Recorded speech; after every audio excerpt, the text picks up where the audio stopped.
these smiling faces, I knew you guys would all be excited to be here today. I'm Val Ranke, Alameda County Economic Development and Tourism, and here we are to slay the dragon of housing. Okay, and if we don't slay this dragon, it's going to be hard to slay the next one. So that's why we've got to meet tonight. So thank you for taking time out to do that.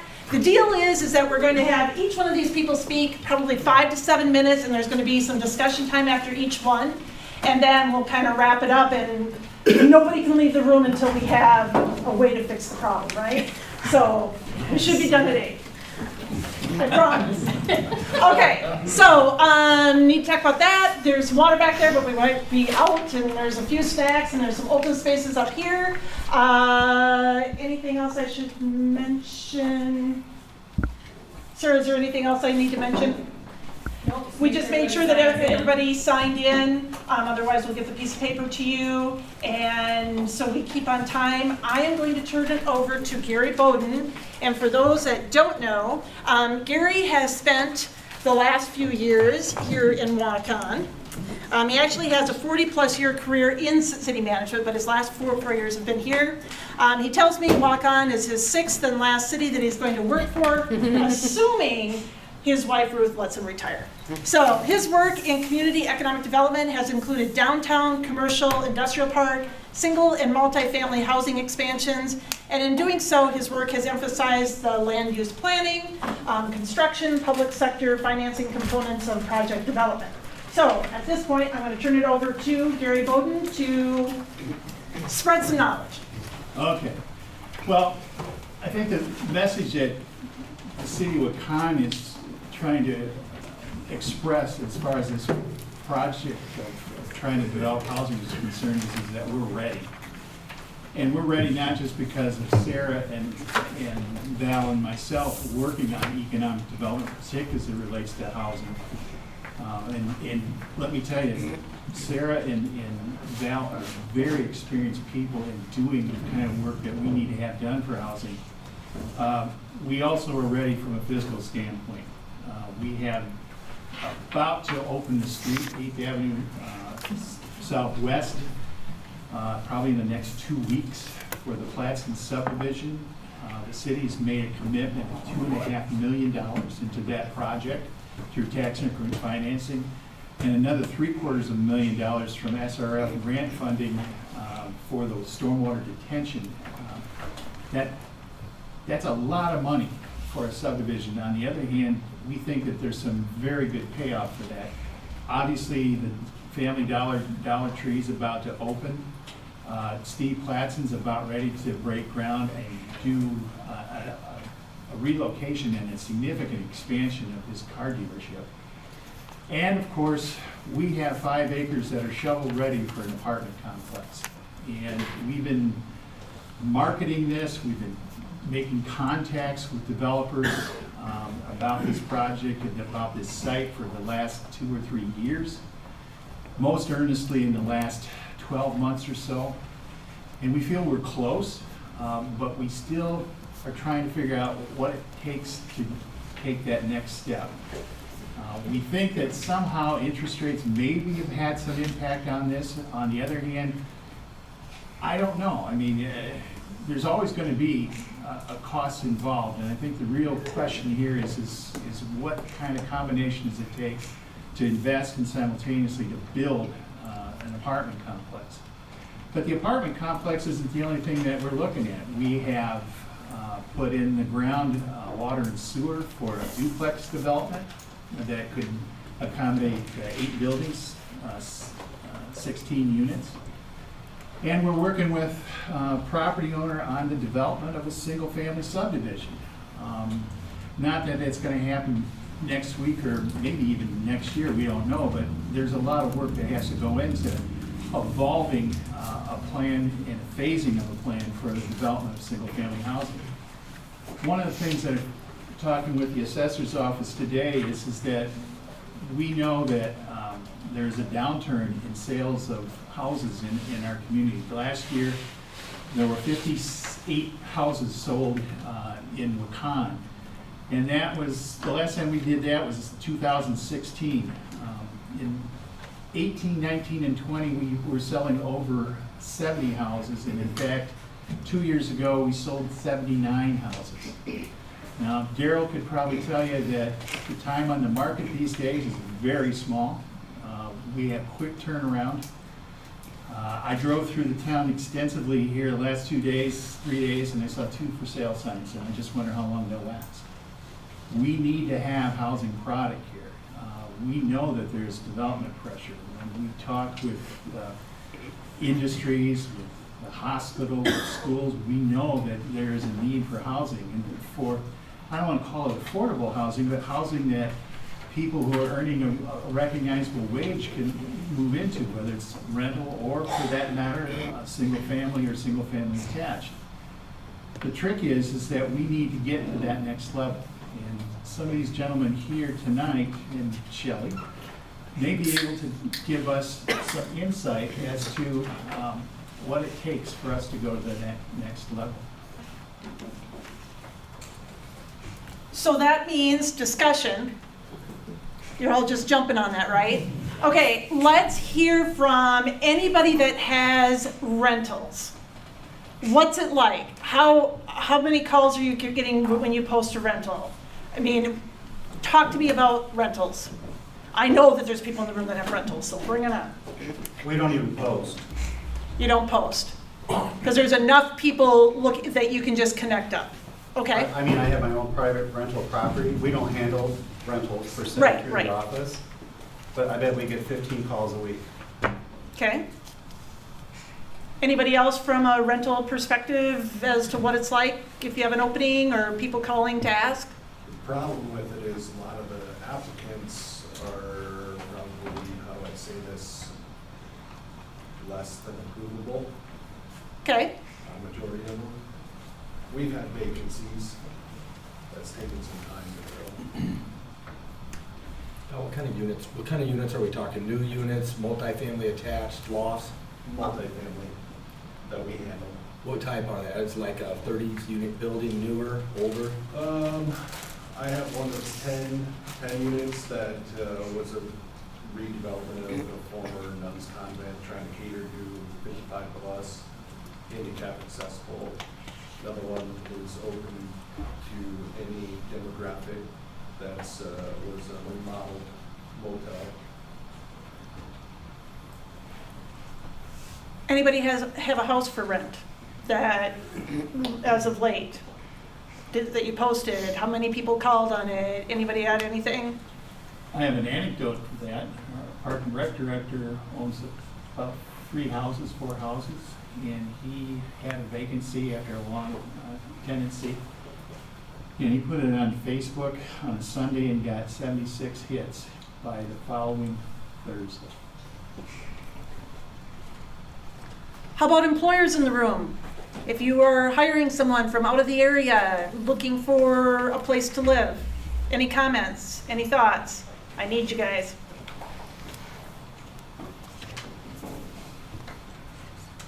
Oh, don't make this hard. I mean, we've got people in our office that are looking. And you're right, it could be a variety of somebody making $10 an hour to somebody that's moving in there, the new physician. Okay, I get that. I think there'll be an influx of people coming for workers in the power plant and the bridge coming up. There'll be a shortage of housing for short-term rentals for sure coming in the future.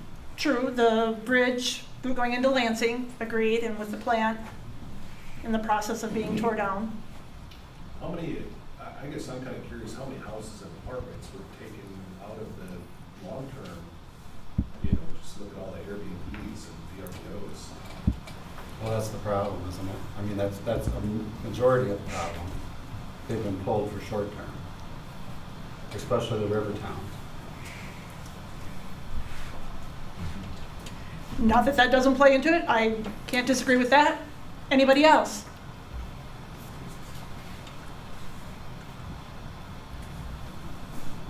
From the school's perspective, our teachers, I just got a call from somebody that has a rental open up, wanting me to pass the word to teachers. So we usually don't have, if there's something to rent, we've got clientele that people are, you know, wishing to rent to. And then our support staff are usually people that have lived in the community, and so they usually are already in something, so.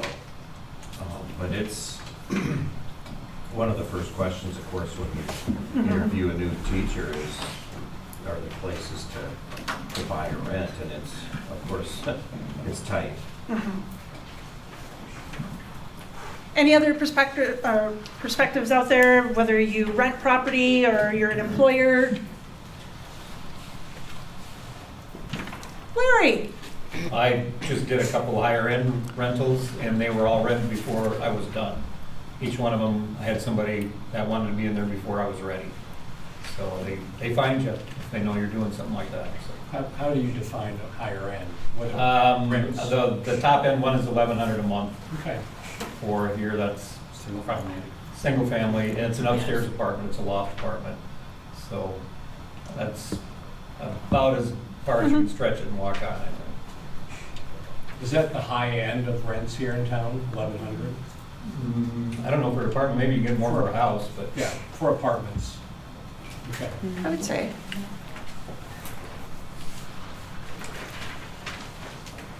Any other comments from real estate agents, people that you're working with?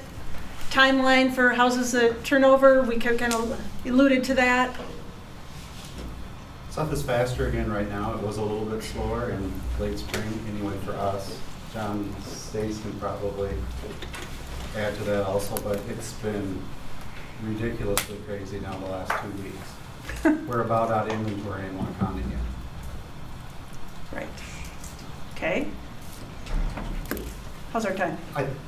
I think too, people are realizing also that the interest rate thing, I think that maybe, I don't know if that was bottlenecking us as much as we thought, but probably. You had a lot of people that maybe would move or would like to sell, but don't want to give up their 2 and 3 or 4% locked rates, that are now figuring that it's probably not going back down to that level anytime soon, and it's probably going to tick up yet, maybe through the summer and fall. So I'm not sure what the actual, you know, sort of propulsion was, but it's gotten extremely busy again lately. And we've had people that have called wanting to know if we would rent houses that haven't sold. Okay. So Jay, do you have some new teachers coming in the fall then, or you don't know yet? I mean, you would, right? Yeah, a couple of them are renting Okay. apartments. I will add too, that 2 of my 3 building principals live outside of town. I'd love to get them in, but, you know, they're living in nice houses, one in Luena and one in Decorah, so. Sure. Okay. I think it's also important to, you know, keep in mind having that mix of housing that's available. You know, people who are working the lower wage retail jobs, like the new Family Dollar, you know, they can't afford $1,100 a month Right. apartment. So having that affordable low income housing options for those people to staff those jobs. You know, some of the problem in smaller communities like this, what happens when you have large employees come in, you get that pressure from the 80 percentiles and higher will eat up everything you have in your housing stock, whether that's owner occupied or rental. And then what happens is those households that can only afford the lower tiers, for example, are squeezed out and there's a zero option available.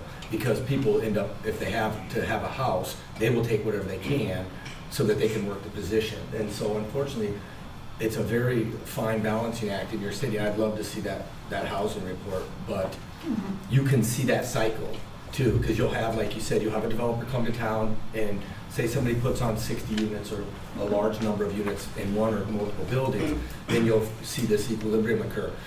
The hard reality is right now, you can't build any multifamily dwelling unit that's decent for almost under 200K.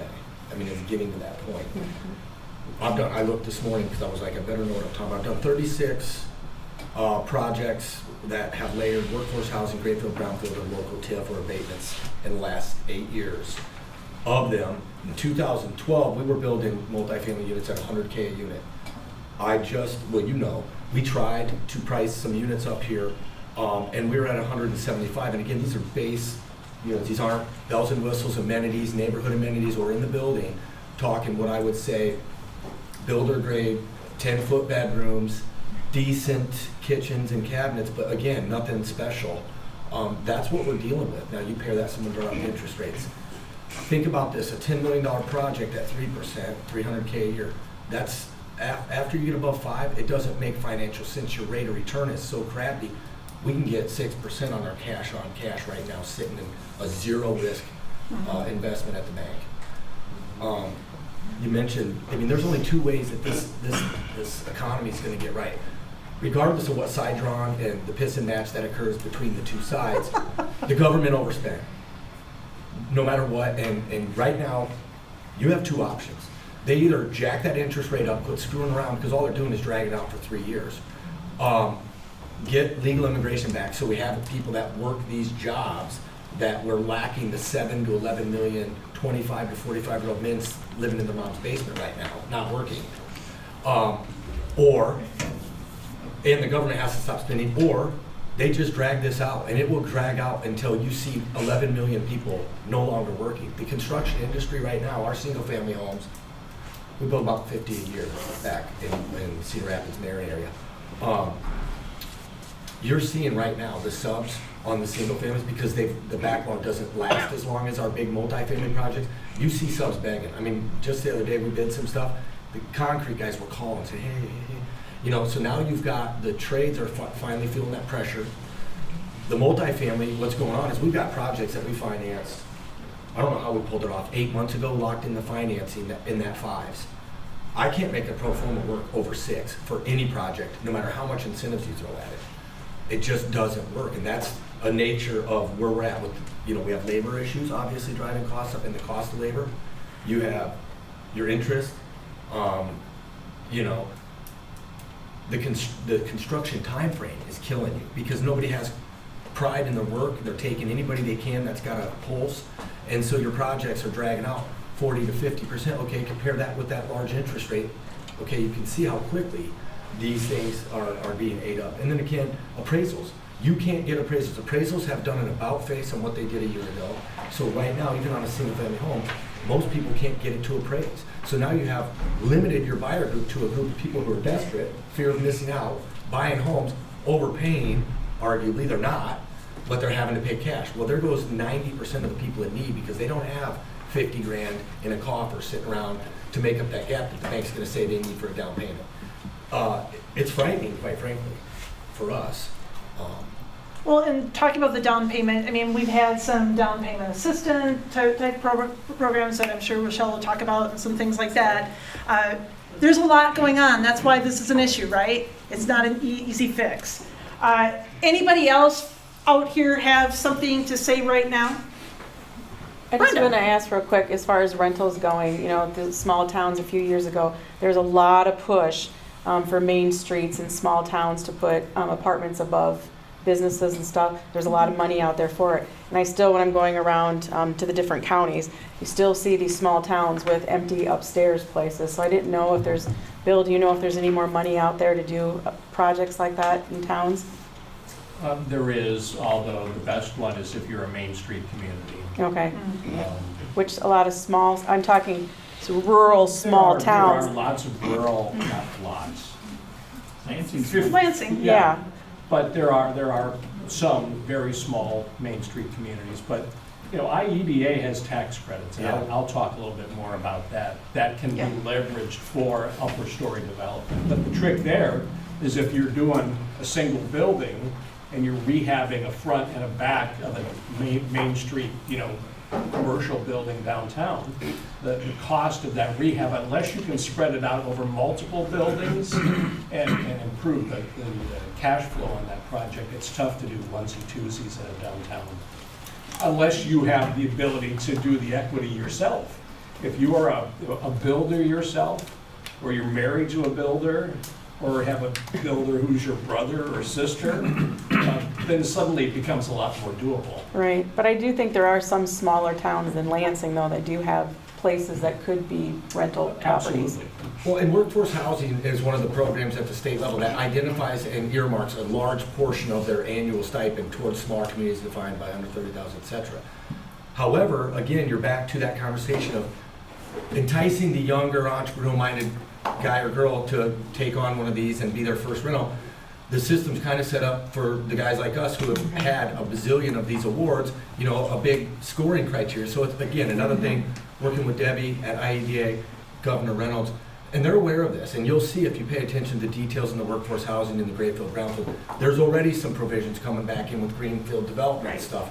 So I'll talk a little bit later about our experiences, but for me, there is only one answer.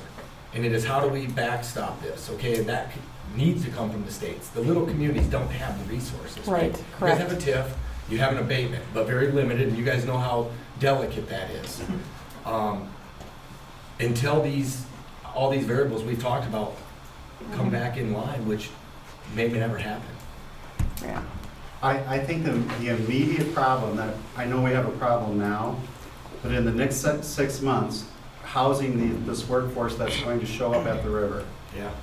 whatever that is, I've heard between 40 to 60 guys, gals that will be there at the same time working on the two projects.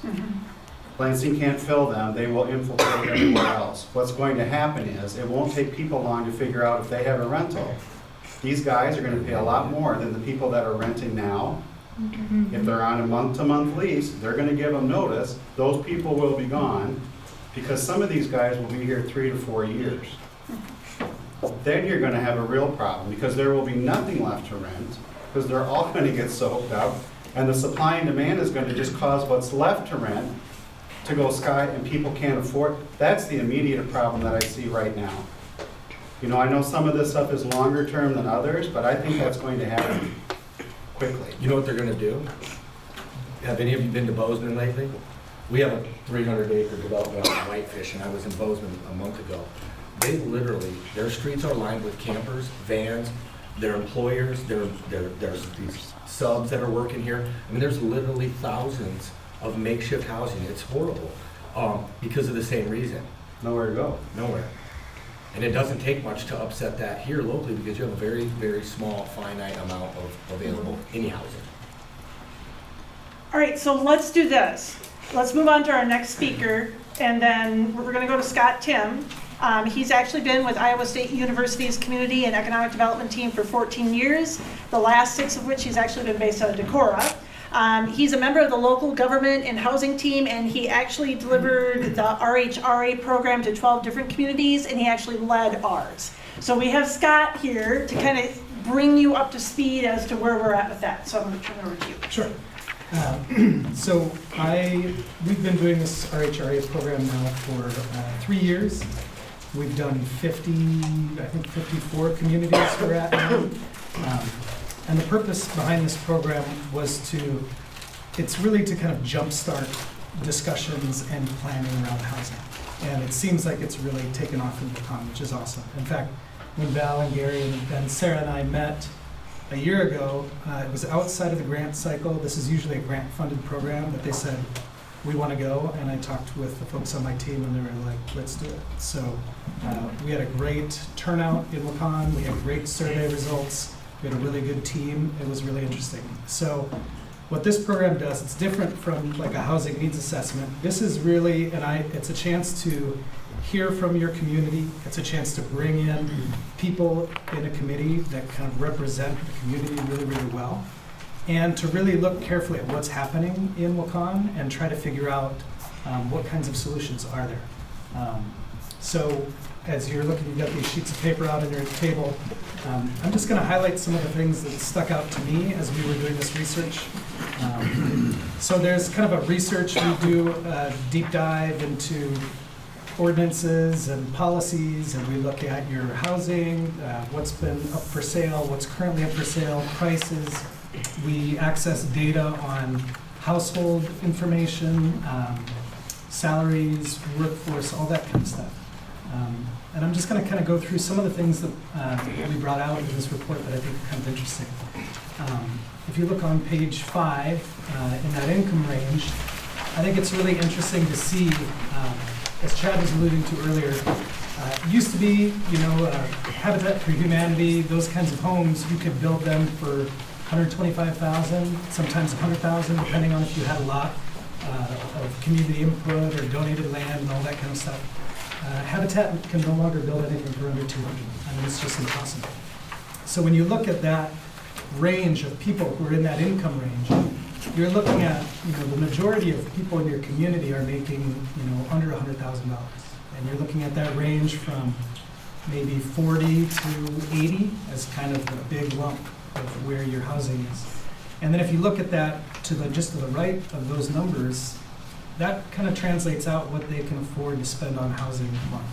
And that's based on guidelines from the government and the state, but that's kind of the realistic. If you drop down to table 4, I think it's interesting to look at, so if you're looking at $200,000,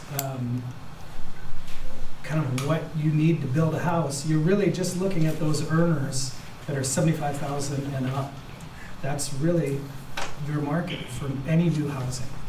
And so I know you weren't talking specifically about this, Chad, but for us, we like to say that there isn't a magic bullet, there isn't any single thing that any community can do to address housing.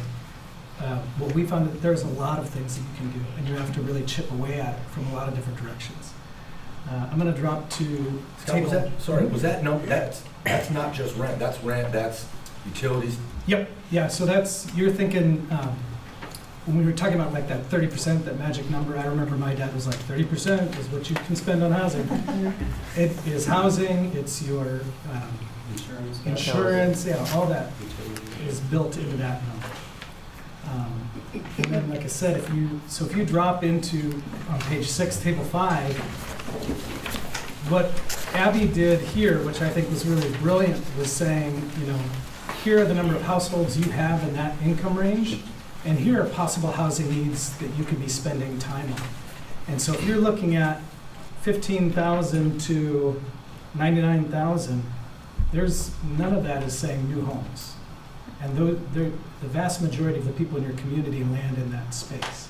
And so what we would really encourage is to also think about what kinds of housing options can be made available to try to get maybe older residents out of those homes that young families would love to move into. What kinds of creative things are there out there that you can do as a community to try to shift some of that weight around. Another one I was looking at, if you go to page 7, this from the survey we did, the community survey. These, we code all of the responses, so we had, I don't remember how many pages of responses, it was really great. These were kind of the top 12 reoccurring themes that were coming out. And so, quality and affordable housing of all types, additional senior housing, need for new construction, single family, more available rental options, more lots or new subdivision for new construction houses, cleanup nuisances and rundown rental inspection program, incentives for developers and home buyers, demolition of nuisance houses, more condos, more low-income housing, and housing rehab. So I think that tells you, too, the community isn't just screaming, we want new houses. They're also saying there are a lot of housing needs out there that we really need to address. I'm going to flip down to, let's see, where's my next notes? Kind of going into table 8, so that would be page 11. Through this process, we had that research, we had like an education session, and then we started doing some action planning. And so table 8, that kind of lays out quarter by quarter this next year. Here are some of the goals and some of the things that this group really wants to start working on. And so we also remain as a resource. If there are questions, we just finished in Decorah this summer, and we want to talk about Airbnb issues. It was like 178 Airbnbs we discovered in Decorah. What's the population there? 8,000. 8,000. Well, college. 10 to college. Including college. Including college, 8,500. So you think about that, 178 homes in downtown Decorah. 8,178? Yeah. I mean, it's incredible. In my So- neighborhood, there's a couple from Colorado that purchased a brand-new home, Yep. and they're using it as an Airbnb 2 houses away from me. Yep. So they come back and forth, and then when they're not there, they have people coming and going. Yeah. So brand new. And realistically, there's not a whole lot you can do about that. And that's something we're kind of starting to research and look into. If you happen to know of any communities that have dealt with this, that have great Kalispell, Montana. strategies, Okoboji. They limit it to a percent, it's a by permit, or you know what I mean, and they regulate it like housing. But there are some recent legislative things that I've heard that may actually hinder some of our ability to be able to do that. It's not easy, but we were thinking about, can you create a voluntary program where you say, I want to sell my home, but I don't want it to be an Airbnb? Can you get a running list of people who are interested in doing that? Or can you create a program for seniors who are interested in moving and help them transition and open those homes, not to short-term rentals? Things like that I think there are a lot of creative solutions out there for. It just takes a lot of work. However, there are, 30 other things that you can be doing as a community besides building your housing. And so we would just encourage you to keep thinking about that, especially thinking about rehab programs, financing options that you're talking about, all that kind of stuff can be really helpful. That's my spiel. When you guys have, how many, you had a lot of participation, you said, relatively speaking, like what's the population in town here? I don't remember what you said about. 38. And you guys had what, just under 200 respondents, did you say? Thought I read that or something. I don't remember. That's a great turnout. I was just, Yeah, it's a dog to get anybody to do it. We try to but get yes. out, it's hard, we try to get like in the 15% range, but I think it was more than 200. It's more. I'd have to look through. So for those, raise your hand if you were actually involved with that RHRA group. I'm trying to think, there's a few in the room. Okay. It definitely made us go through the process, and we're trying to provide you with the information. Does anybody have any questions for Scott? Anything that you're looking at and you're just like interested, want to dive a little deeper, want to have a discussion about it? Come on, help me out. You're killing me. All right, Scott, I have a question. When you look at infill lots, when you look at dangerous and dilapidated structures that could be taken down and built on, did you find opportunities there, or how much of an opportunity is based on infill lots, either vacant or can be vacant? It really depends on the community, what they've got going on. In Decorah, there's very little. Here, there was some, not a ton. I do have a note here from Abby Gaffney, who is my counterpart for this. She said, I saw in the Minogram, that's what she calls it. I love it. Minogram. Something to note is that the Homes for Iowa program, she's expecting there to be a lot of extra homes. This is a program through prisons where they teach skills and have inmates build homes. And apparently, one of the communities, Hapanus, overspoke for their ability to do a big project, and there's going to be a bunch of stuff coming up. So one recommendation she had would be, and she said, they're going to ask, yes, you need to donate the infill lot and not build it into the price, because that's one of the ways they keep the cost out of the buyer. But she was saying that might be an opportunity for at least 1 to 3 new homes coming up here on the Well, it's horizon. on my list to talk about, too. Oh, sorry. No, that's good, because I didn't have that Abbeygram. We've got, Waukon has 4 in rural Waukon, and we actually, the councils of government are the ones who have gone that program. Fayette has a home that they sold, and Owine has a home, and I think that the owner is here. Yeah, we recommend it for that as well. And they're making a 2-bedroom and a new style as well right now. And at the beginning, it was cumbersome because we were hiring out for a moving crew, and that was difficult to work with. And so now legislation gave the group some money to buy their own moving carts, truck, trailer, that type of thing. So that's helpful too. I guess the one that I did see was in Muscatine, and it was truly an infill lot, and it was a corner lot. I mean, thinking about the neighborhood, there was no garage, there was no basement. It was truly to, I mean, definitely improve the look of the neighborhood. I mean, I can't deny that. And they had somebody move into that right away, but they did use an infill lot in their town. I like it. It's a way to skill up a new skill set that we haven't looked at in the past, and that we need, we need electricians, we need plumbers.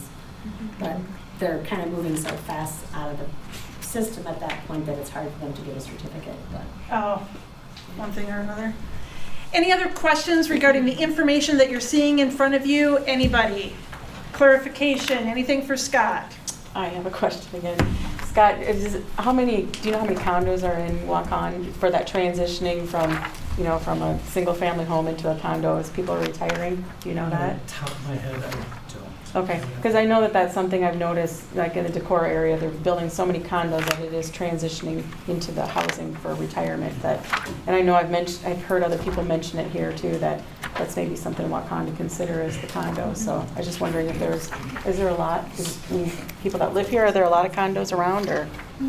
Are there a lot of them? A lot of condos for I would people say there are a lot. to retire into, and, okay, Duplex development that we're talking about with condo. okay, The Bresnahan one, meaning the one north of town. Right. If you, okay. North edge. north edge. I'll put a little plug out there. Our unit, we have a data team, and all they do is data, but they have crunched housing data for every county and for a lot of communities. And so if you look up data for decision makers, you can actually access, and that should have a Okay. lot of that data Okay, for thanks. here and everywhere else. Okay. All right, I'm going to introduce the next person unless somebody wants to jump up, because then maybe at the end it'll all culminate and it'll be great. All right. Bill Menner is the founder of the Bill Menner Group, a Grinnell-based consulting firm focused on community development, rural partnerships, and economic vitality. His work includes contract executive leadership of the Iowa Rural Development Council, that's how I first met him, and the Iowa Housing Partnership. Prior to the creation of that consulting firm, Menner served as Iowa's state director of the USDA Rural Development. So, Bill, spread the news. So first, I was the economic developer in Powesheik County, which is actually how we first met, Oh, that could through be. PBI. Oh, you're right. Yes. So I did Val's sort of work in the Grinnell, Brooklyn, Montezuma area. And housing was one of our top issues 20 years ago. When I work with small towns today, housing is usually one of the top two issues that come up, the other one being workforce. So it's kind of like, what do? Do you get the workers first or the housing first? And if you're a major employer, the answer is it'd be nice to have the housing first so we can be prepared for the workforce needs that are going to come, but it's a chicken and egg issue. The other thing I'll tell these small towns is, boy, you really need to have an Iowa State Rural Housing Readiness Assessment before you even start talking about this, because what Scott and his team can do is say, you know what, your zoning's a mess. Your local ordinances preclude housing development. You've got all these infill lots that you're not taking advantage of. And so that's what Scott's group did. The one thing that the next obvious step is to actually do a full-blown housing needs assessment, which is where the major employers, both locally and regionally, start talking about their workforce needs. The bridge is a great example of something that's going to blow things out of the water. And then you can quantify then for Chad to say, we think we have a need of 500 new units over the next 5 years. In fact, the state of Iowa, the Iowa Finance Authority has quantified statewide housing demand between now and 2030. They think the state is going to need 42,000 new units. And that's being driven by a couple things. Number one, a lot of people who make over $100,000 want a new house. The other thing is that the people in that lowest tier of income earners, the folks say 0 to 25% of median household income, are already, 50% of them are already spending more than 60% of their monthly take-home income on housing. So when we were talking about that 30% threshold as being where bankers want you to be, A lot of people who don't make much money are spending way too much money on housing. That issue of affordable housing, how do we define affordable, is a big stinking deal. The city council in Audubon in western Iowa last month turned down the rezoning of a site that had already had a more than $1 million tax credit attached to it for, I think, a 14-unit apartment complex, because the neighbors said they didn't want those sort of people living there. Well, those sort of people are daycare workers, teachers, firefighters, nurses, retail workers, restaurant workers. So we talk about workforce for a rural community, and I think someone in the back of the room made the comment about we need something of everything. And the answer is absolutely true. So how do you get that, new single-family housing, new multi-family housing, rehabs, upper story development, senior housing, transitional housing, supportive housing? Man, what you need is an all-of-the-above approach, which means the city's got to lead, which it is already, which means the Regional Planning Commission has to be involved, which they are, which means the state has to be providing incentives, which they are. But is it competitive too? I was at the Finance Authority's board meeting last week where they awarded 9 tax credit projects. One of them was the only rural one was in Mount Vernon. It was for a $4 to $6 million senior complex, which looks spectacular. But they're the only rural, I guess if you consider West Burlington rural, they don't, but they kind of call them rural. So it could be workforce tax credits. It could be low-income tax credits, which means affordable tax credits. It could be historic preservation tax credits. It could be the state's Catalyst program, which takes downtown buildings that are derelict, and the city applies and can take $100,000 to start the process of restoring those buildings. I always think about it like a lasagna. You gotta have layers of noodles and layers of ricotta and layers of tomato sauce to make the entire lasagna, and that's where all these funds come from. I'm thinking about the Rural Electric Cooperative and Rural Telephone Cooperatives. They have access to USDA money. Now, traditionally, they're not eligible for housing, but once they've revolved, I wonder if they couldn't be used to help be a layer of that lasagna too. It's hard. And the fact that you have folks that are already thinking about this and already acting proactively is a big deal. So one of the things I'm supposed to talk about is what are some case studies out there? And one of the ones I was telling Gary about is the city of Forest City, up north of Mason City. Their economic development group actually became the developer for a brand new construction near the Winnebago headquarters, because Winnebago was squawking for housing for their workers, and they couldn't find a developer. And Beth Billieu, who's the Val up in Forest City, said, screw it, we'll do it ourselves. And they became their own developer, and they financed it themselves. They hired the contractor, they did it, and they figured it out. Now, the county was a partner, the city was a partner, Winnebago was a partner, but they figured out a way to finance that. Another example is in the city of Perry, where they have a local LLC, a limited liability corporation called the Nudgers. And what the Nudgers do is they buy buildings and through a combination of sweat equity, the capabilities of their partners and others, rehab them and resell them.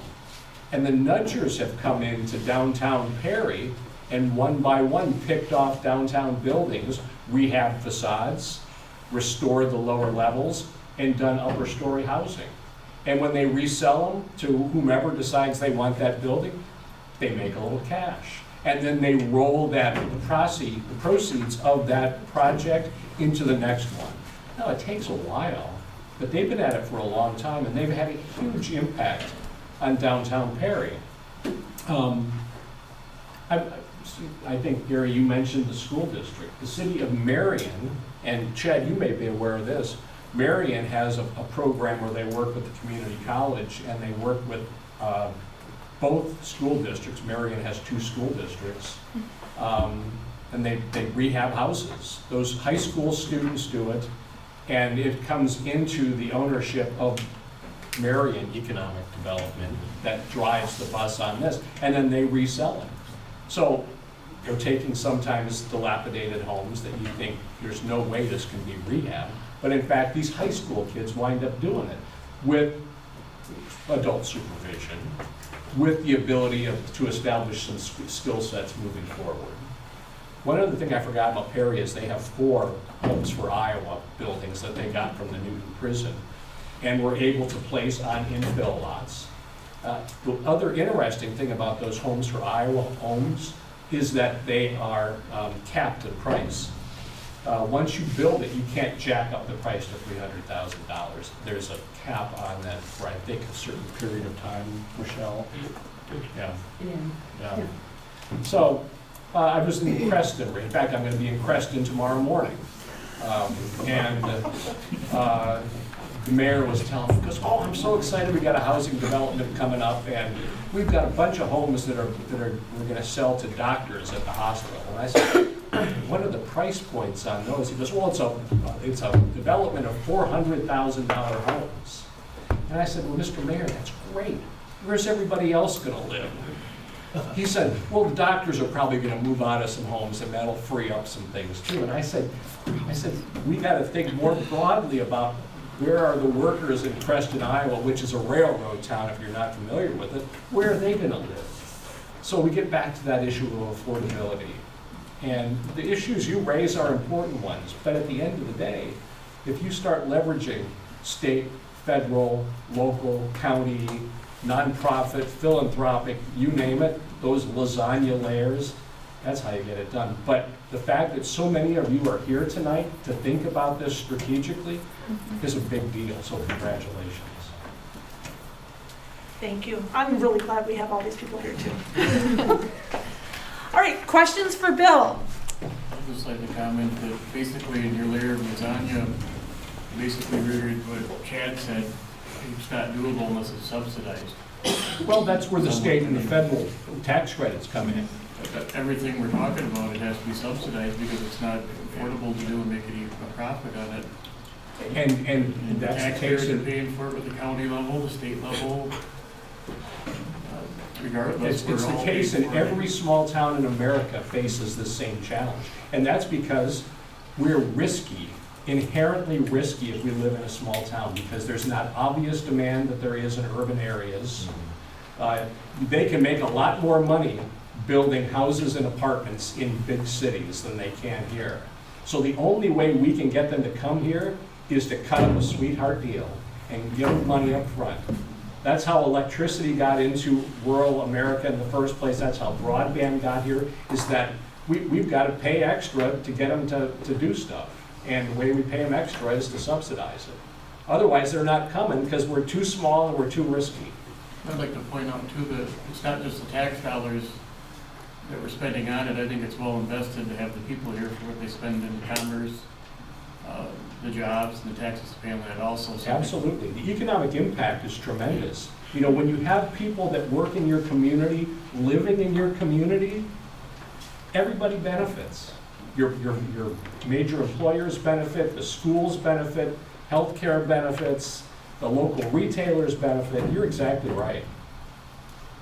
You're going to get me doing I tend to be a creature about the rural community, and I get fired up sometimes. Bill, that program in Marion that you spoke of, the MEDCO, the Marion Economic Development Company, was involved with those houses.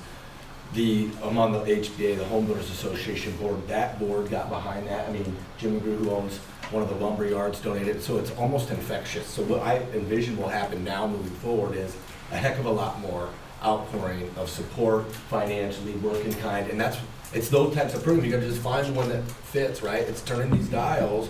Back to your comment, you know, there is a way. You hit the nail on the head. We can build the same building probably cheaper in the bigger cities because the labor pools. You know, that's the other thing out here. You don't have a huge labor pool. You do have the ability to pull, though, from these other communities. So when you're talking to somebody who wants to spend X number of dollars, it's a no-brainer and it happens all the time. The smaller communities have to up their game, and I think that's the answer. How do you get there? Amen. Agreed. Anybody questions right now for Bill Menner?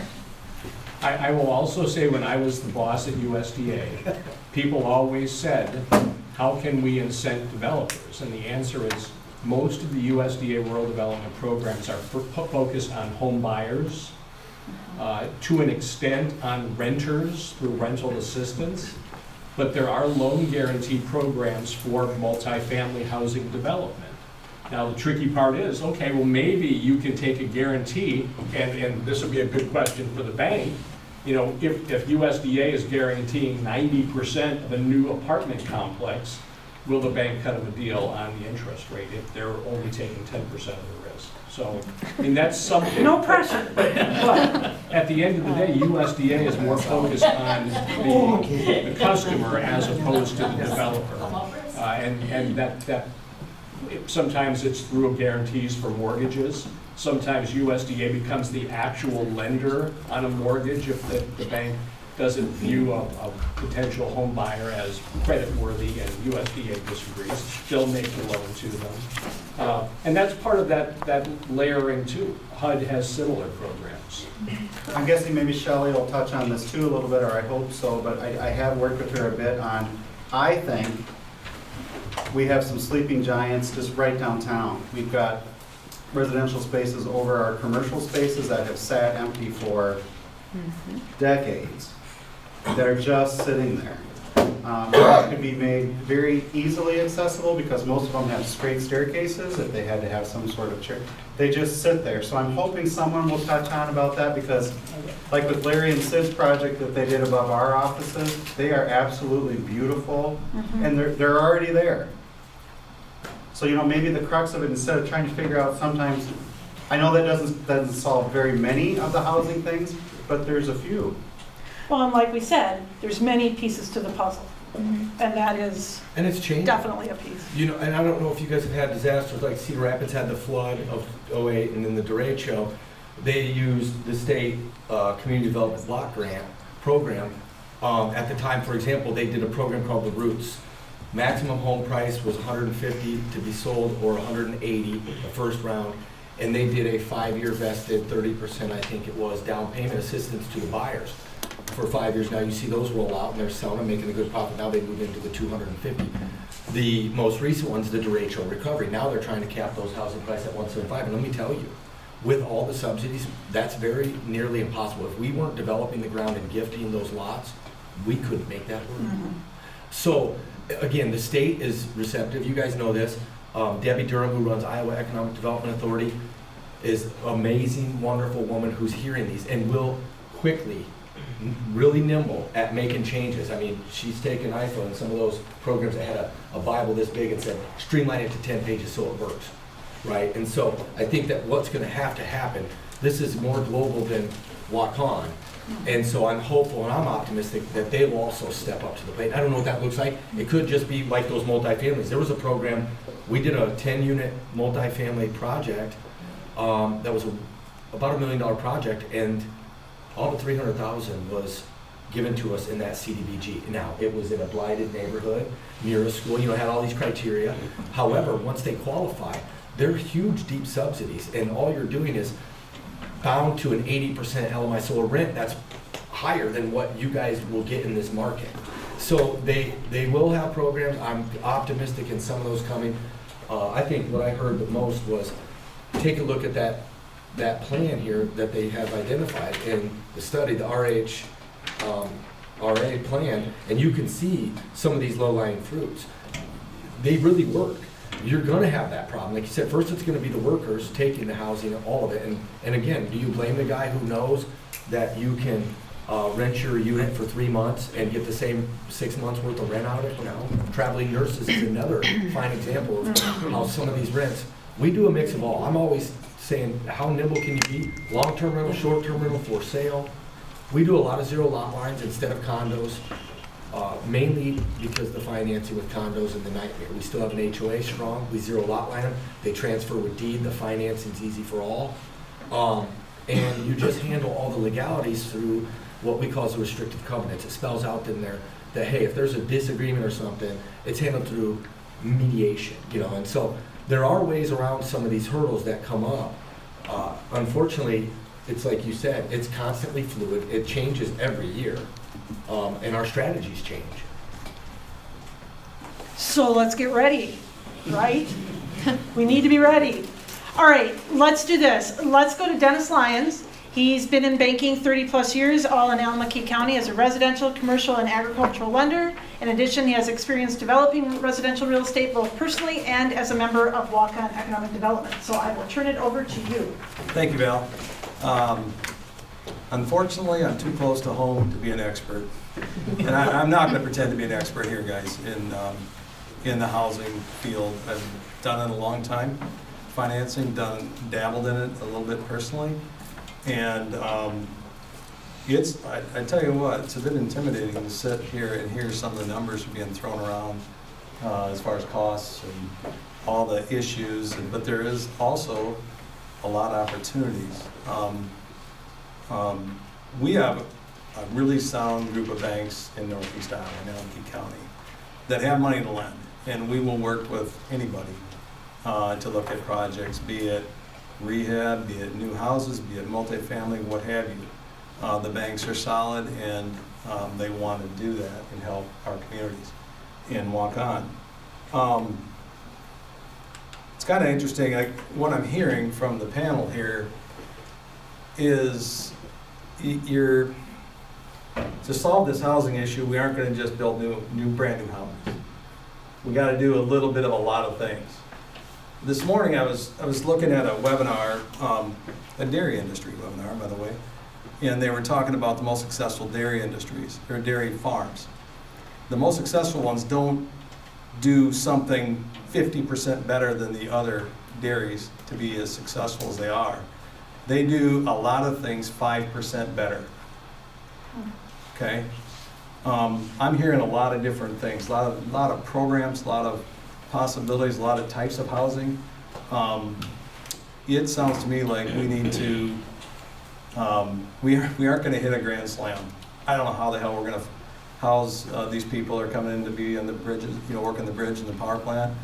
That's going to be a challenge for Lansing, and Waukon. We already have people talking to our Park and Rec about parking campers there as long as they can. Red Barn Resort has people talking to them. They're right down there. They've got limited space. They got people that want to stay there after they shut the water off and that sort of thing. And that's just a very small percentage of those people. But anyway, that's a short-term issue. But we need to tackle things, it looks like, from a long-term approach, but also keep in mind what the short and intermediate term offer. And my thoughts are we try to do several things a little bit better than we are right now, and we will progress and that sort of thing. But I'm going to touch just a minute on interest rates. They've doubled last year. We all know that. You know about the interest rates moves the same day as Gail Preston and I know about them. Reality, folks, is that this is a pretty normal interest rate environment. We've been spoiled for 10 years, 12 years. I mean, unfortunately, the inflation that happened, and we touched on that up here, has kind of gotten things out of kilter. And but this is not a bad interest rate. Farmers and commercial people and homeowners would have killed to have 6 to 7% interest rates on their houses and farms and things like that in the 1980s and 90s. Rates did not get below 10% in that time frame. So it can be a lot worse. I don't think it's going to get a lot worse, and hopefully it eases in the near future. But for right now, that's where it is, and it's not out of line. So how do you do this? Realistically, no farmer. Farmers used to be able to, for example, I'm an ag lender primarily, so that's what I'm using. When they buy farmland, they've historically been able to put down like 40%, and it would cash flow itself. Well, now they got to put 2/3 down, and it might cash flow itself. You can't expect to have an investment of any type and to borrow nearly 100%. You got to be properly capitalized. And along with that, it makes it easier to cash flow some of these things as well. Now, we gladly will participate in USDA rural development on guarantees for any city. The city has a very nice 5-year tax abatement program. And we'll use whatever state programs. We don't use them enough up here, I don't think. But the banks will help customers participate in those programs, and that can help that capitalization that I'm talking about. So anyway, I don't want to ramble on here, but that's just some of my thoughts that we have. And actually, it feels kind of good. I mentioned I dabbled in real estate a little bit and have made some improvements to a dilapidated, well, I was in Val's office, and I said, "What's this map?" I said, part of my property is gray on here." She goes, "That's because that's a piece of shit." Anyway. Yeah, that's how that started. No, it turned out pretty good. I mean, I'm fortunate to have a pretty good job, and my wife as well, and we had bought a house in Ames when a couple of our kids were going to school there, and it was kind of a forced savings thing, and we got out of that and got into this. It helped us out with capitalization on that thing. But anyway, it feels damn good. I mean, we've got people, and some of them are sitting in the room here, and some have spoken tonight, that have done a really nice job trying to develop the housing. That's one small faction of that group that we need to have 5% more of, or do 5% better, correct? So that's just some of my thoughts on these things. But there are some also opportunities with other people in the community, I think, that would feel pretty damn good if they invested some money and maybe rehabbed some property or built some newer stuff. There is pent-up demand. I think any lender that's sitting in this room would agree with me. We have people that they are scrambling, if they want to be pre-qualified. I mean, they're afraid to go make an offer to make a contingent upon the sale of their house because that offer gets looked down upon. That sort of thing, that there is no supply. That's happening all over the U.S. right now, by the way, but you know that. It's happening here as well. And we've got people that we can do this. It's going to take time. It's going to take a lot of effort. 5% more in several different areas. I think that will ease this thing over time. In the near future, it's a little tough. So. True. Questions for Dennis? Comments? Concerns? 5% makes a world of difference when you're looking at a pro forma, as you know. Yeah. I mean, it's a $500,000 on a $10 million project, and savings is fine. That's what it takes. That's very interesting that those farmers figure that out. Other comments right now? Look at that excitement level out there. Come on. All right. Rochelle Howe. Rochelle Howe has been the Executive Director for Upper Explorerland Regional Planning Commission for the past 12 years. UERPC is a regional planning commission that covers Alameda County, Clayton, Fayette, Howard, and Winnebago. She has 26 years of experience in economic development because she used to have my job, and that's when I got on the board. But then she went to Upper Explorerland, worked in economic development, planning and writing, and then she became the director in 2011. So I think we keep talking about all of our partners. Upper Explorerland obviously is a partner. So I'm going to turn it over to Rochelle to kind of give us some ideas. Okay. So I look around the room and I'm thinking I could probably talk to each and every one of you about a different program within our agency. And if you go back to what Scott said, if you look at that number, that table 5 on page 6, there's 10 categories. And I'm going to talk about 7 of the categories are about housing rehab and rental. So I'm going to talk first about 2 programs, one in housing rehab and one in rental. And then I'm going to talk about some other ones too. But so today there are some programs out there to help. One of them is a rehab program, and it's called the Housing Trust Fund. We got partnered into it with the State Housing Trust Fund dollars back in 2009. We got a committee, I think Val's on it, there's multiple people in the room that are on it, and developed what they wanted that program to be, how much they would give out to each homeowner. And back in 2009, it was $5,000 they'd give to a homeowner for electrical, windows, doors, energy efficiencies, structural types of things. And you couldn't hardly give the money away. I mean, it was hard. It was harder to get folks to want to do that. Of course, they put signs in their yards back then, so maybe that was a bad thing to do because people didn't really want that to be notified. Although it can be forgivable. It can be a 0 and a 1 and a 2% payback. Now, we don't mean to step on the bank's toes because they can also be a partner in it as well if the project was over 5. It has since gone to 10, and now last year they moved that to $12,500. Bob, I know people get their product from you because they're always telling me, well, here's Bob's bid. And I'm like, write it out, Bob. I mean, come on. But no, he does, I'm kidding. But, so they're buying, we're utilizing contractors within our area. We're utilizing the materials within our area. They have to be state certified. They have to be lead certified, folks. I just am kind of working on an annual report for it. So we have, Elmeke County has received, I gotta take my glasses off, $692,000 in Iowa Finance Authority funds, utilizing $212,000 of local funds. You have to match it. The numbers have been a little bit different. In 2023, it's 79% state. What's the other number? 19? 21? 21? See, I wasn't listening. he's never gonna hire me. Dennis is never gonna hire me. But, Was I supposed to be listening? you are.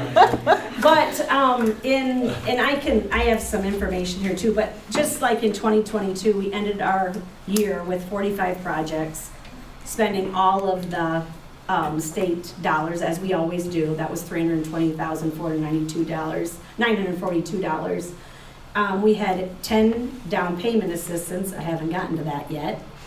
8 structural, 7 roofs, 14 furnaces, HVAC, heating and cooling, 4 bathroom, plumbing work projects. And some of them have multiple levels on it. It is income based, but if you live in a home, one person in a home, it's $76,000. So, I think sometimes people think, well, low to moderate income, we don't want them living next to us. Well, that's my parents. It's all of us. Right, That's all. right. So, 2 kids in the house. it's 109, it's Yeah. 109,000. Yeah. So, pretty impressive stats. Sarah actually probably can talk about this program more than I can. Very, very appreciative people who receive the money. And nonprofits and for-profits can apply for it too, for apartment complexes, those types of things, a house, that type of thing. So, very fun project. We will be applying for 2024 dollars. We apply in the fall and then we receive. So, one thing that we have done, or I have done in the last year, is visit with more banks. And I'm looking at little Kathy over there because she just keeps us happy with these down payments. It's a great program. Yeah, we will assist homeowners that have not owned a home in 3 years or have been displaced with $12,500 for their down payment. So. And around here, that's usually Pretty cool. about the 10% they need. So they go from not being able to get anything to there's their entire down payment and hardly having to come to closing with any cash. It makes all the difference. So, What's the recapture on that? 5 years. So we have a mortgage on that. And then, so if it's forgivable, they don't pay back, of course, but the percentage-wise they do. We're pretty good about people making payments. If they don't, they might contact us and say, hey, I lost my job. I'm not gonna make payments for a while, and that's fine. But if we don't get it, we're gonna get it in the sale. So, yeah, it's a nice nice. So is it like a soft second mortgage, so it doesn't impact your financing? Unless I get to the bank first and then I get ahead of them, then they get really grumpy with me. We were chatting. Well, You can't you have should have that. been faster, right? No, he's abused. No. But we those were- income thresholds, so many are forgivable or at 0%, that there's a lot of them that don't even have to make payments on that. Yeah. It just sits out there for those 5 years, so. Yeah. So that's a nicety. Now, it's only 10%, it's 100,000 at 10%, so they can get 10,000 for the home, and then the remainder of that 2,500 can be on the closing costs. Is that eligible for any bank, any branch, any credit union? Yes. Anybody? Yep. Yep. And they're all aware of that. In the counties that they serve, so Yeah. Howard, Yeah. Ridge, Right. Elmeke, Fayette, Okay. where Upper Explorer I got serves. closed on 3 last week. Okay. Yeah. Yep. Mhm. So, yeah, things are moving. No wonder there's no houses for sale. Yeah. Yeah. Rochelle, can you, on a rehab project, especially for either senior-owned or someone with disabilities, can you layer on the USDA 504 grant money on top of that, or does it disqualify you from? No, you Okay. can with the state. Mhm. You like to call it a lasagna. Yeah. I'm on the sweet side. I like to call it a pie. Everybody's a slice, Bill. Everybody's a slice. It all works. What if you had a lasagna pie? Oh, I can live with that too. But yes, and there's other monies out there that we've applied for. A couple years ago, we did not get it, but it was federal money, and it was to keep people in their elderly in their homes. And it was only $5,000, but it could also be added on to the State Housing Trust Fund for ramps and handles and bars and stuff like that in your restrooms and such for elderly folks. So, yeah, it's a really good program. I did bring some brochures and I did bring some applications. But I'm going to tell you that Elmekee's out of money. But, I mean, there's good news and a bad news.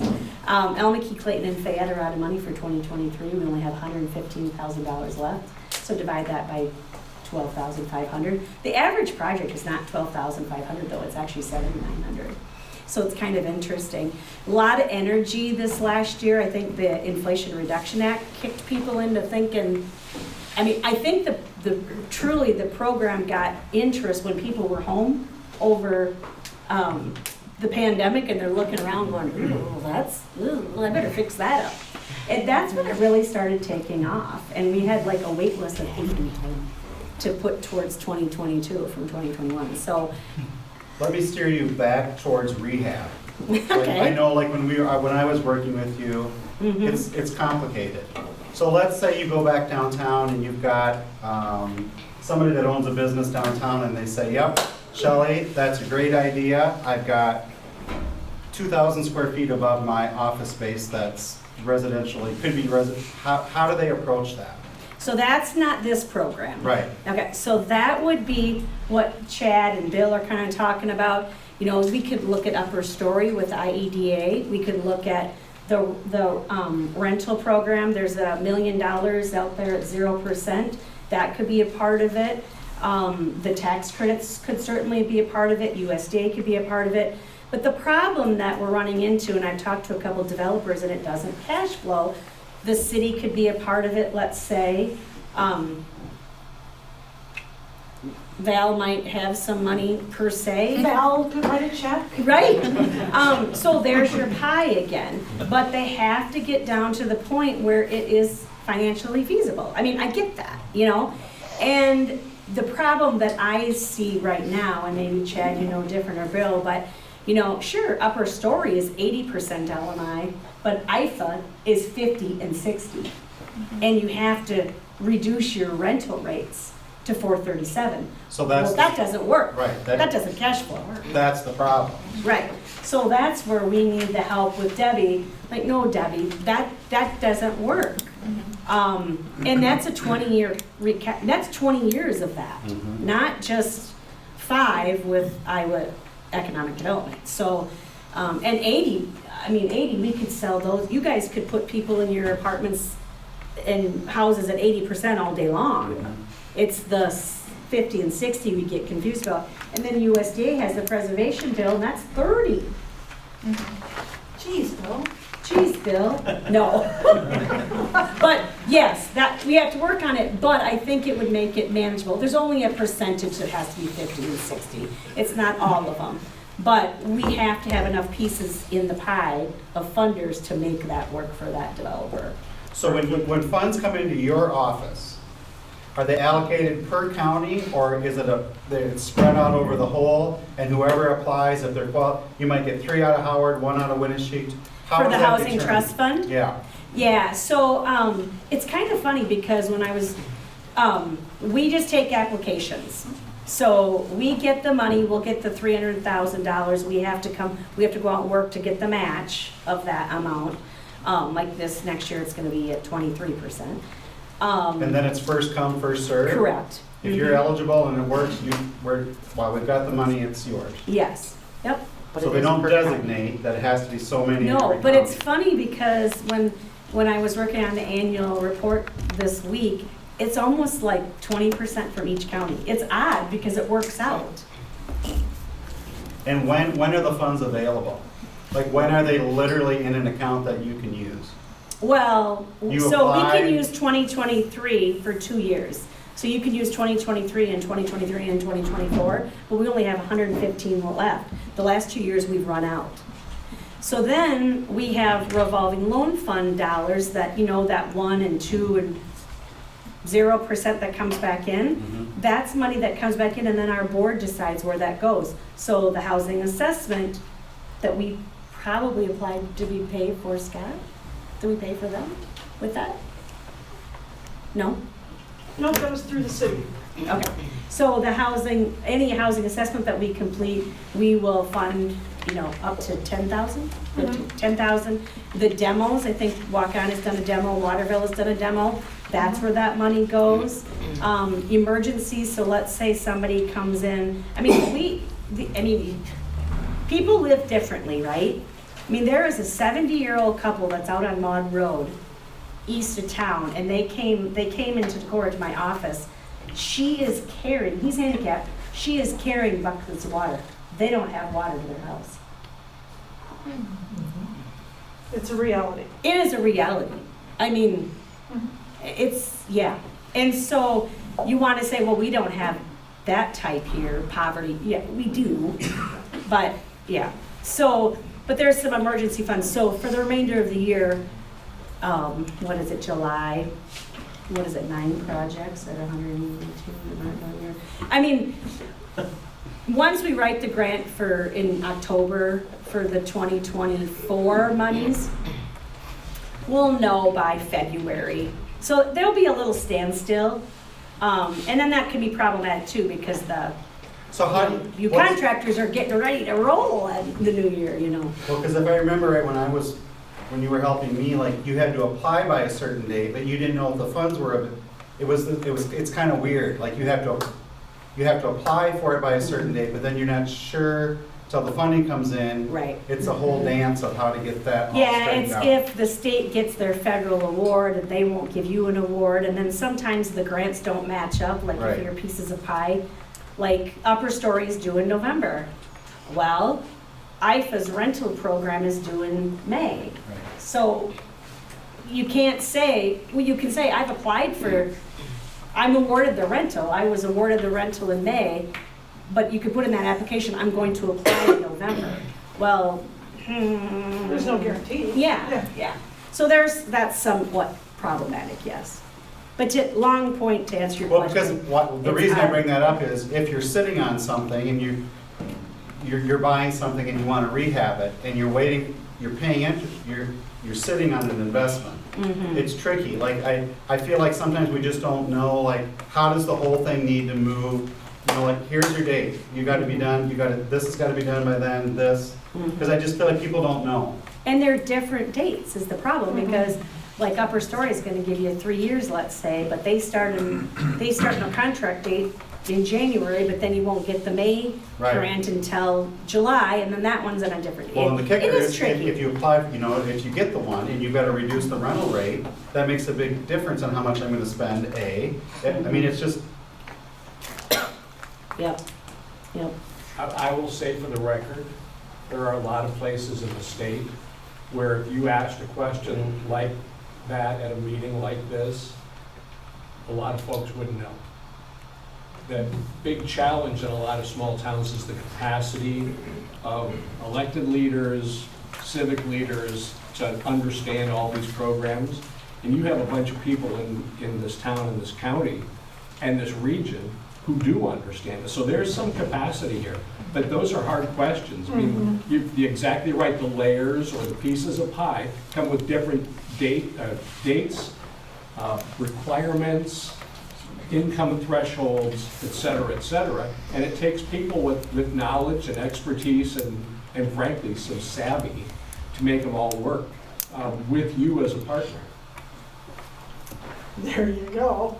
I hear you. But they're there. I mean, Yeah, every program available at the state or local, you have more than willing people to help out and guide. Again, and they're constantly changing those programs. Like you said, it's hard to be an expert because they change every year. Well, I mean, I hope people that are sitting here in the room tonight that I know own buildings that have spaces, I mean, I hope, if nothing else, it kind of starts the conversation of being in contact with Shelley. Because I'm a big believer that those downtown spaces are just a waste. I mean, they could I'm be in used. conversation with 3 right now. Right, and it's so exciting because there's so much stuff going on downtown in the last, I don't know, 8 months. It's great. Foot traffic has picked up. I think it's a great time to keep that ball rolling. And you bring up a really good point too, because especially if you're having a hard time finding contractors to build these apartments and things you're doing, let's look at some of the things that could be done now. And Bill's very familiar, I know Val is too, with Laurel, Mississippi. If you look at that HGTV hometown, they did the same exact thing where there was a couple that, Bill, are you familiar with Laurel, Mississippi? Yeah. Did the same thing where there's a couple that got together and they bought some businesses and fixed things up. Well, guess what? Domino effect. They got all excited. Then the next building got going. Then the town got going. Then the housing started getting fixed up, and then it turned into an HGTV show. So just Google Laurel, Mississippi, but I always think of that with small towns, that we can do that in Iowa here too. That, again, you get exciting and people see that in Waukon. And I know too, I live outside of Decorah, work in Postville, and I'm with Alma-Key Clayton Electric Cooperative, so we cover 8 counties and primarily Alma-Key, Clayton, and Fayette. But I hear things changing in the last 4 years of, we're going to go to Waukon for dinner. Have you seen the cute little boutiques that are there? There's just great things to do in Waukon, and there's definitely a buzz changing. So if you get That's what people I on mean, board. I think it's exciting, and I think it's something we have to really make sure, at least, maybe you don't want to do it. You know, maybe you own a building and that's not what, but my gosh. Yep, it's a good opportunity. We ride the wave, because it's exciting. I think that is so true. We're from the Cedar Rapids, Marion, Mount Vernon area, and we've seen, especially after the flood, downtown Cedar Rapids, which I would say certain parts were kind of a ghost town after the flood, kind of got wiped out, nasty, dilapidated, and Chad and a few other developers have really revitalized. I would say most of you probably haven't been there, but there's some districts, Nubo, Czech Village, and they have just made them vibrant. You know, the foot traffic, the cute boutiques like you were talking about.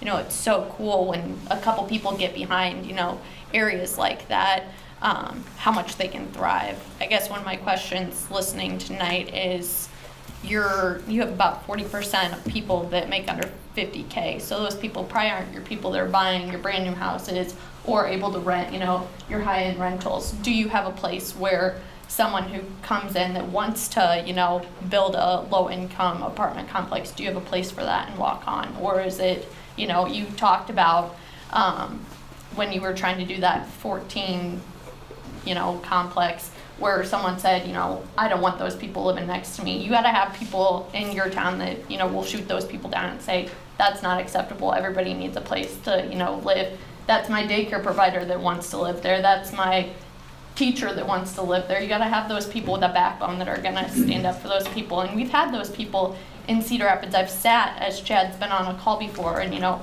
there's the rich old farmer, there's the rich old dentist, or that will come on and say they're too scared to say, I don't want that person to be in my backyard, but they, you know, kind of say it nicely, tiptoe around the subject of saying, I don't want them in my backyard. But then, you know, the people that are sitting on the panel or the people that are sitting on the councils and stuff will straight up tell them, you know, everybody deserves a place to live, and how dare you come here and have that kind of thing come out of your mouth. Because, you know, who's to say that that's not going to be your grandchild that needs that type of housing for a while, or, you know, your daughter or somebody. So I think it takes people that are willing to, you know, stand up for those people, because you have, like you talked about, the lasagna of all different types of people living in your community, and they all deserve a place to live.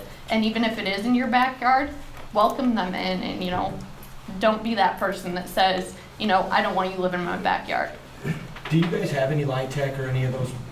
Is that a, you know, the lower income, the federal, these tax credit ones that have happened here? Oh, not the. We have low-income apartment buildings. But when you say low income, does that just mean low rent? What I'm saying by light tech, so there's It's an income requirement. So there's, you know, programs that do have those. In some of the bigger cities, you'll see one or two guys. This is a program similar to, you were talking about the historic. We don't do historic, and I can get into that later. But the LIHTC is a very, very, very limited group of people because of the expertise required to do those, and they pretty much have to have experience. But those groups, you know, once they find the need, like, I think they just scour these housing studies, and they'll find it, and they will sniff it out. So when you do have that final housing study, you'd be surprised how many people come. Horton Homes, I don't know if you guys know Horton. I'm not a big fan of Horton. They're the biggest builder in the world. Built 2,000 homes a week. They got a hold of the Cedar Rapids area, came in and literally have under contract over 10,000 lots. Now just think about that.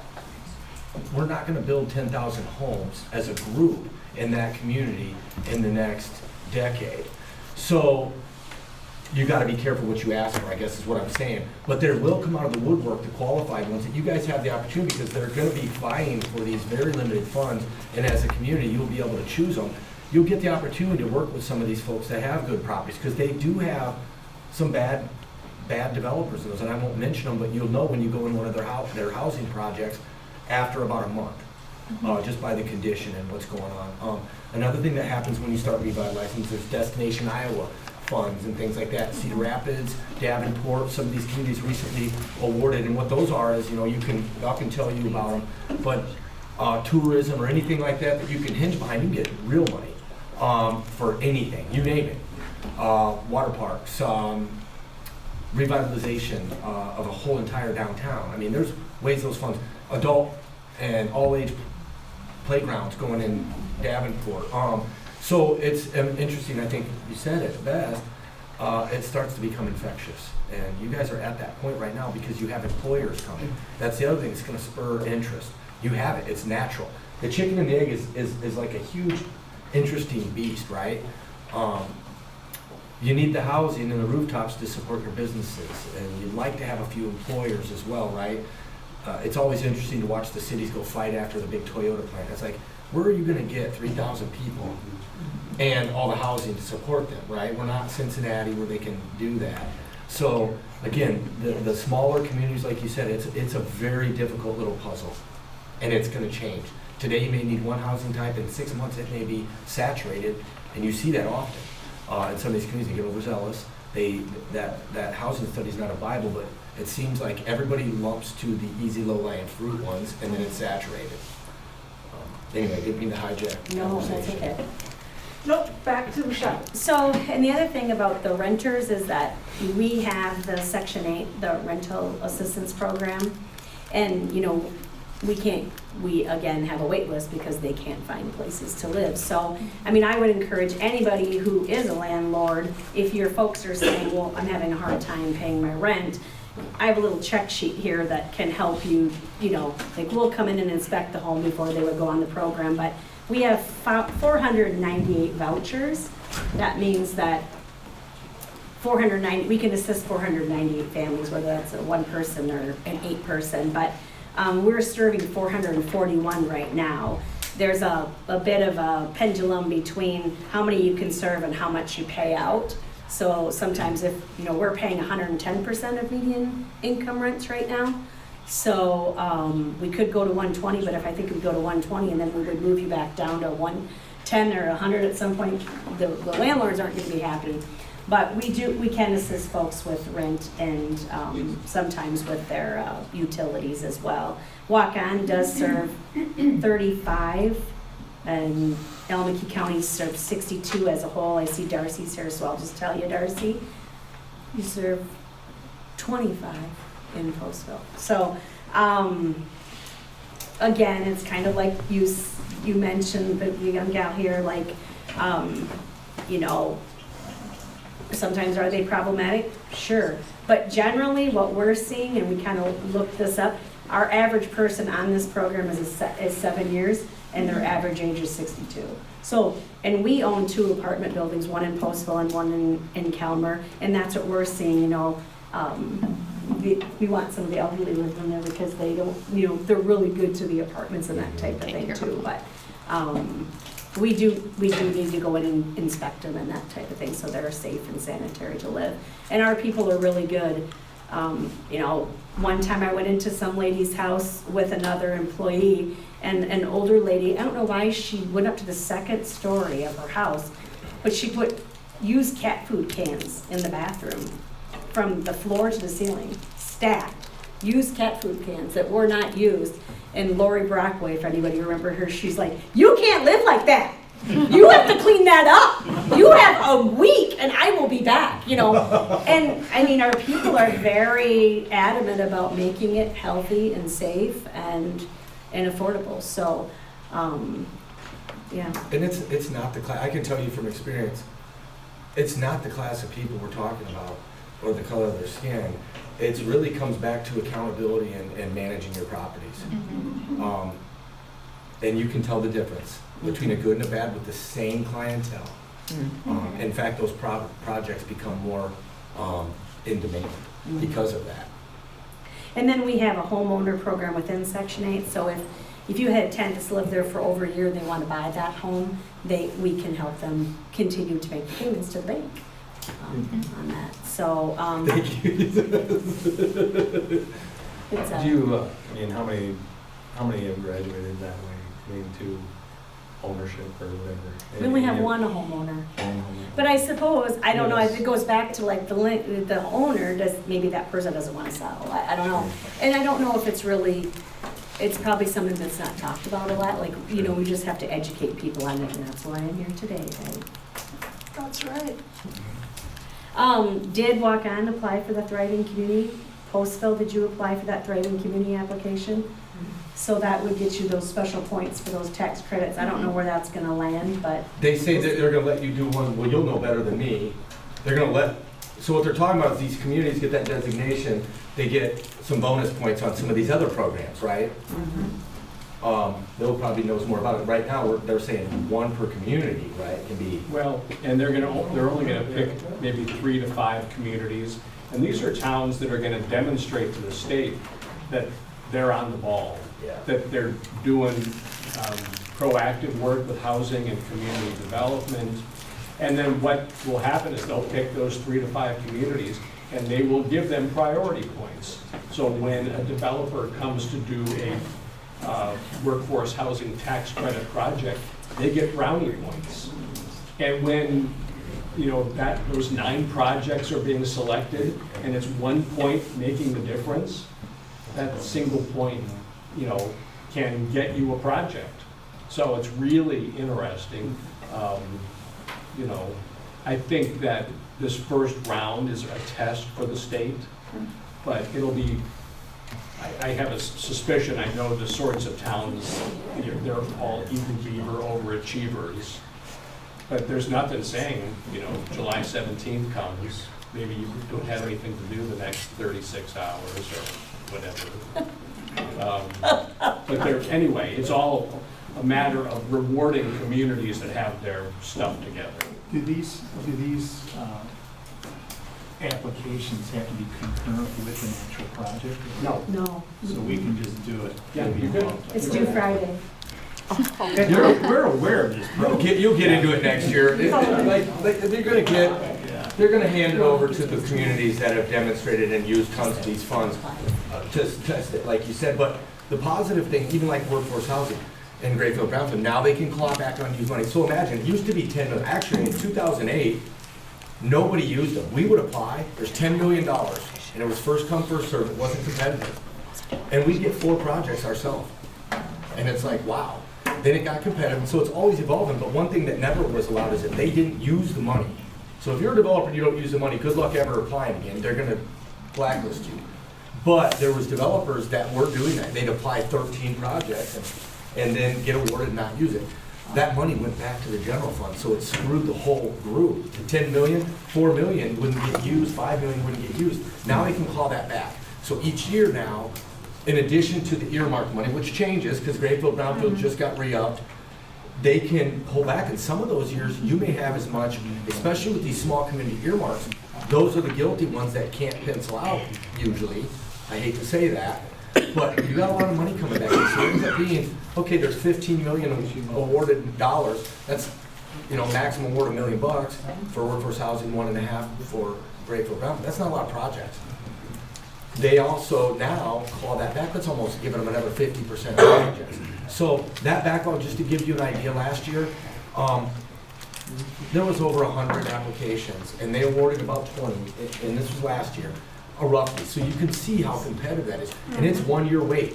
And your projects there, they're looking for shovel ready. Yes, they are. Again, problematic this year, the application will be down because to demonstrate shovel ready, you have to have your bank financing. You can't fake that, right? You can't say, at 5%, I'm hoping to play that game, because the clock starts. You got 30 months to be done, and they added another cap. You got to start by the July of the following year. So it's constantly changing, but in my opinion, constantly getting better.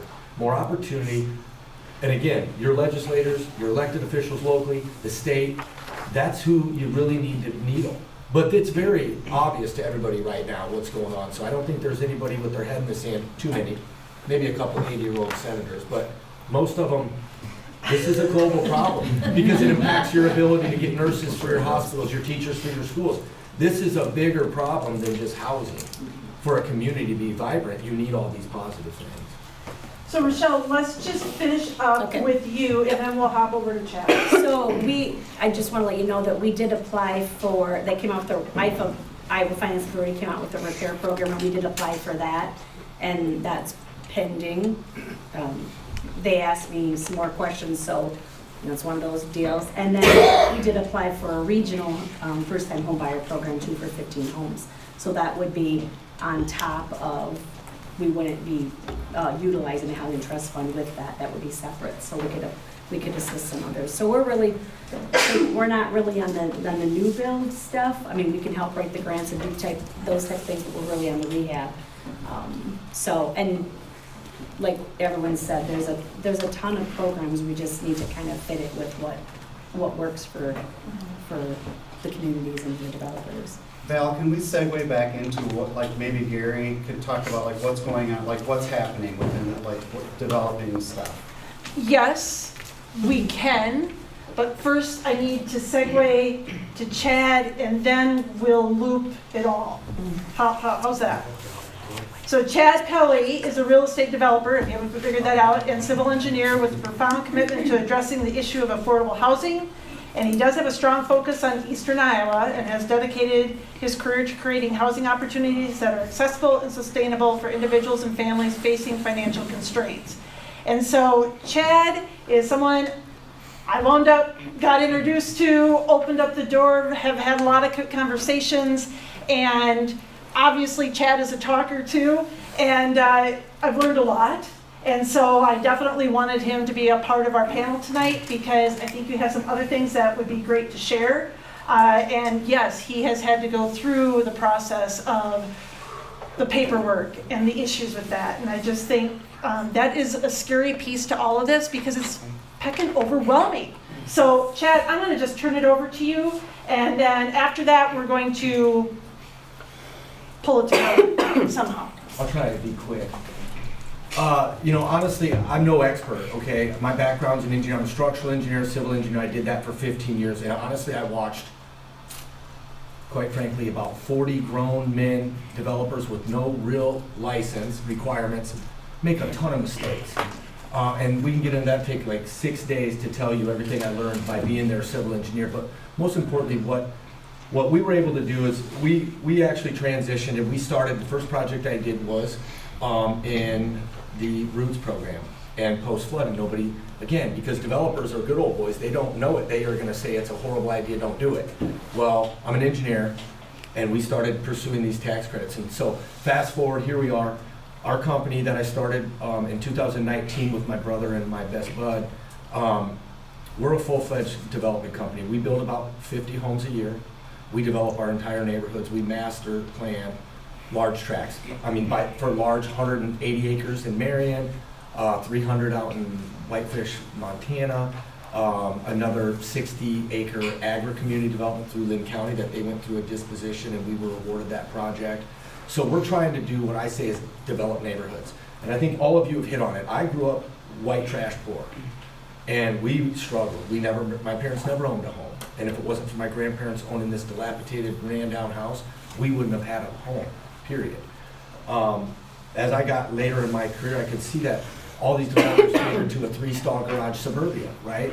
I also raised my children in that environment. And very quickly we realized a couple key things. To have a vibrant community or a neighborhood in general, you need diversity and you need safety. And you need options, and you need amenities, and it's amazing how these developers don't do that on a grand scale. So we started doing our developments where we only bought and secured property, whether we were selling land or giving it to the city to build their elementary school, or there was already land purchased by them. We focus around that, and that's how we start our search. I'm obviously a civil engineer, so there's a lot of things about utilities and stuff, but what we found, and I'm gonna maybe spend a little bit of my time talking about that, because it's kind of, I don't think it's a secret sauce, but certainly nobody's coming and copying us grand scale yet. But the thing that we've done is we started realizing real soon, okay, there's only a couple things you can do. People and consumers are gonna look at price first. Then they're gonna look at quality, which is weird, but that's what they're gonna do. Then they're gonna start looking at, okay, how close am I to a walkable playground, park, trail, all these amenities and things. So what we said was, screw it. Here's what we're gonna do. We're gonna violate every design standard and ordinance in the city. And we're gonna convince the city council to award us a planned unit development that shows alley-loaded houses with everybody having a front porch. A mix of housing. We have every price point from entry level, which is about $200K right now, on a townhouse, all the way up to, I build $1 million homes, and we will have those in some areas, but pretty much up to the 500,000 point. Again, we're trying to hit, there is no middle class anymore, right? So it's really this struggling class in the 1%. We're staying away from the 1%. Now, I won't turn down a $2 million custom home, but we're focusing over here. Some of the things we've had to do, like we talking here, I'm a problem solver just from being an engineer. How do we get efficient? For example, every one of you has had a customer problem where you've been frustrated calling your property manager and they don't respond or their voicemail's full. We've automated all our warranties and our customer service to make it so it's, hey, if you have a warranty callback, it's automated. You go in, consumer, in an app, and you just pick a time that's available, and we'll deal with that.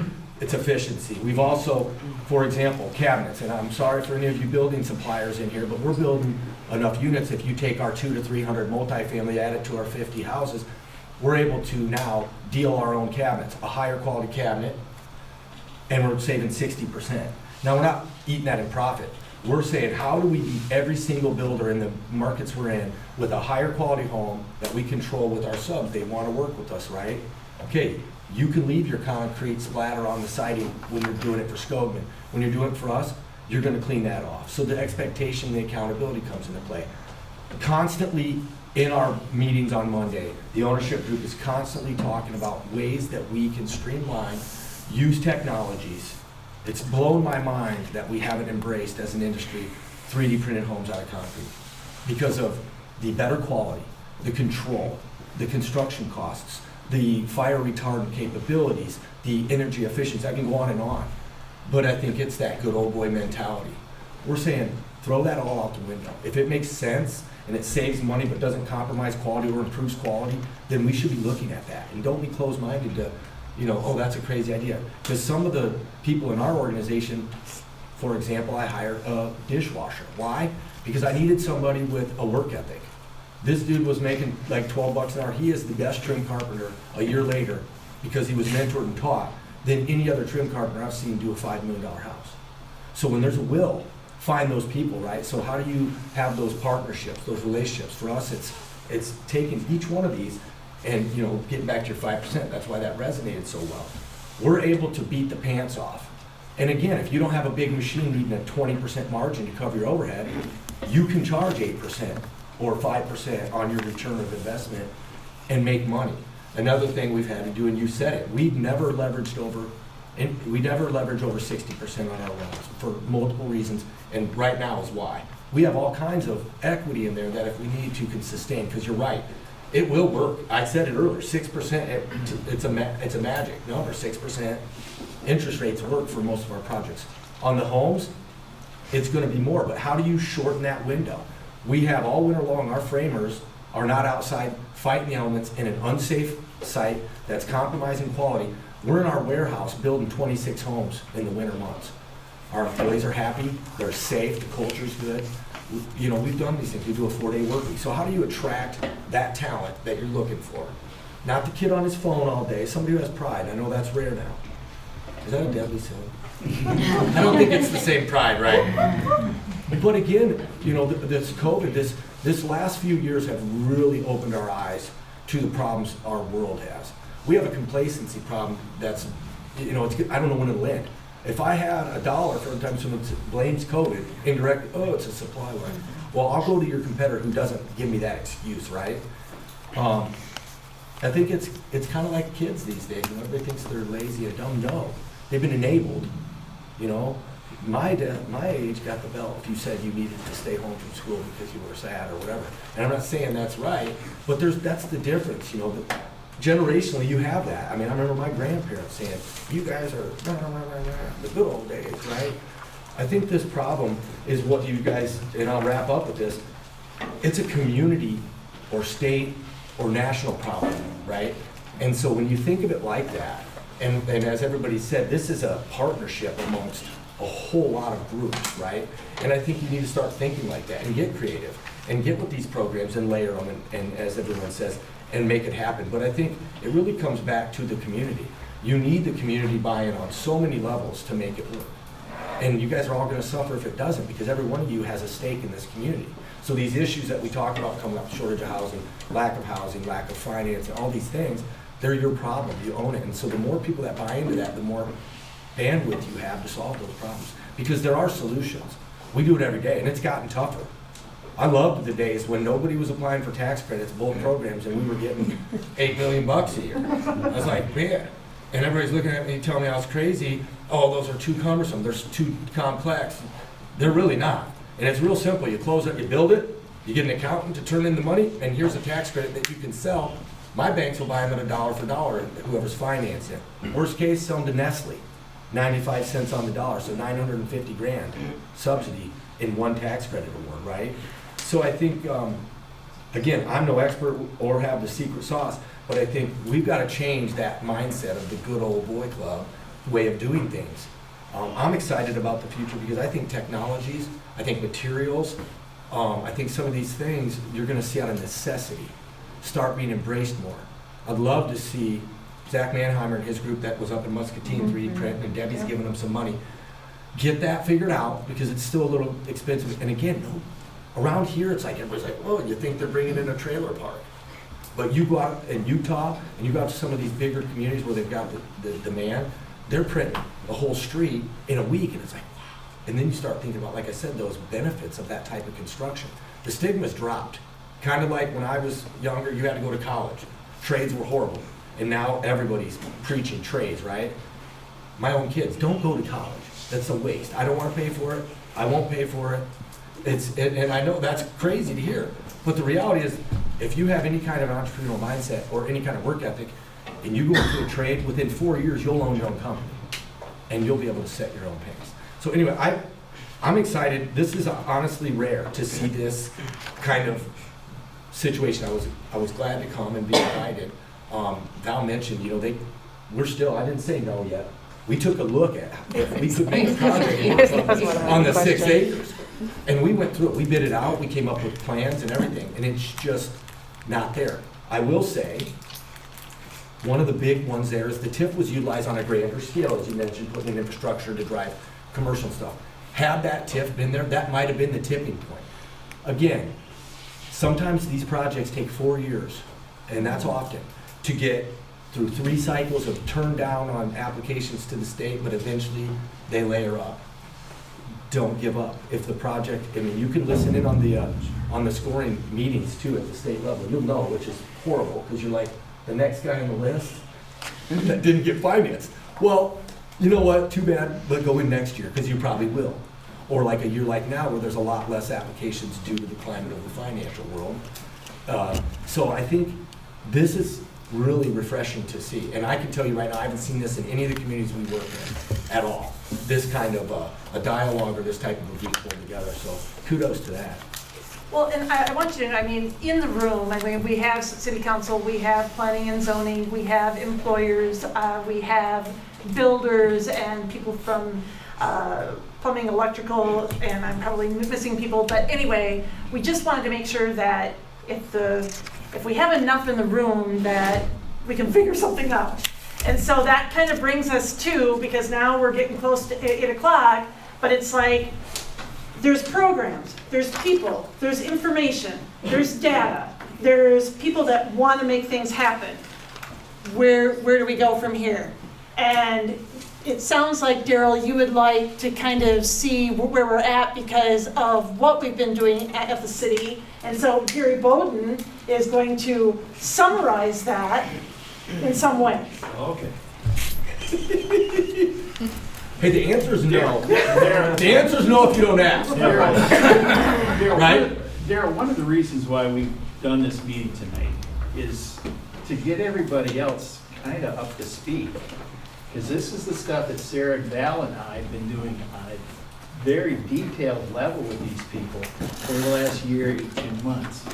And we felt that we're at a point right now that we need to have a broader audience in this community to have the sensitivity of what we're trying to accomplish here and the manners for which we make those approaches. You can tell that there's a myriad of programs, and for us to even keep these all straight is really kind of a situation where you approach us, and it's not me, it's not just me, or it's not Val, or it's not Sarah, but collectively we kind of work and say, all right, how can we plug this in? Upper story is a big one. We really think that upper story should be done, but you got to get willing property owners too. Upper story, I have experienced upper story in Iowa that really works. This guy right here is telling me you got to do upper story. We agree. So the trick here is for you folks to go out and kind of spread the gospel here to say, look, this stuff can be done. And I think part of this is that why we're doing this tonight is that, you know, realistically, we haven't had much experience with this as a community. And now we're trying to bring that experience out. We have worked with Chad as an example about workforce development, and it just wasn't numbering out right now. I'd like to think, as he just said, that, you know, well, maybe not this year, but maybe in the financial climate will improve. We have made a significant investment. We've made significant investments. The question is whether in fact we have to do more, or can we entice private sector development to make that happen? Right now there's a gap because of, I think because of interest rates, I don't know. Maybe, as Dennis says, we ought to get used to it. Maybe another year or two, we'll get used to 6%. But right now, I don't know. Does that reflect back to the state, though, at the same time by saying, you know, you're putting together a whole lot of programs at 2% money, and guess what? We're at 6% now. Maybe you need state to adjust these programs a little bit. And that's kind of the feedback that comes all the time through the grant application process from not just us, but from everybody. So I think that that's what we're doing. I mean, the process is that we go out, we try to find developers, we engage them, we talk to them about certain programs that are available, and try to see if we can enjoin an idea of, well, let's go do something. I mean, we have experience in this town now. We have a steakhouse that the city made investment in, as well as participated with the state to make that happen also. But then we also had 50% of that from the private sector to come in and do that. Oh my goodness, we have 9 and 11 Alva-Key Street right now. We're close to taking ownership on that now because the project is about cleaned up. We know that there's going to have to be at least some public sector participation redeveloping that sector. I think at the same time, you know, our concept about the duplex development keeps changing from the standpoint of the changing economies that we are experiencing right now. If somebody came in and said, let's do row houses and townhouses, and I think the city would seriously consider that. But it has to achieve a goal of trying to provide housing for the needs that we've identified. And of course, we can't all go out and build $250,000, which is now cheap, $250,000 single family housing. We don't have that kind of market. On the other hand, I've always contended that the market that we have for apartment housing and all that is not Waukon's market. It is a market area of 20, 30 miles around, maybe even more. We all know of a lot of people that commute to La Crosse, for instance, or commute from Decorah. This housing studies show that we have just as many people commuting into work as commuting out to work. If we can recapture some of those folks, that's fine. I mean, we've been talking about the idea that we're going to have a housing crunch in Alameda County. Well, it's not just Alameda County, it's Houston County, it's going to be in Grant County, it's going to be in Crawford, it's going to be in Clayton. I mean, the whole thing here is that we need housing for this immediate crush. Maybe somebody like this guy over here can realize that maybe the front end is a lot easier to handle if in fact we get some apartments built to house those people, at least for the front end. But, you know, we got to go out and sell this as much as anything. And I think that we have a mayor and council that truly believe in this. I think we have a mayor and a council that's looking forward to trying to make these things happen, and have recognized that we've had some reasonable successes in the last few years. I think that this city's starting to feel really good about itself. And we just need to keep that going. Amen, amen, amen. Questions, comments? Yes. So to further what Chad said, you know, he comes from a little bit bigger market. I'll be honest, I'm a developer around the Butte. You know, we're looking at what the annual income, what they can afford and all that kind of stuff. I mean, it's scary in a bigger market where the incomes are higher. You know, so when he's saying, you know, we were saying 8% is the new norm, potentially.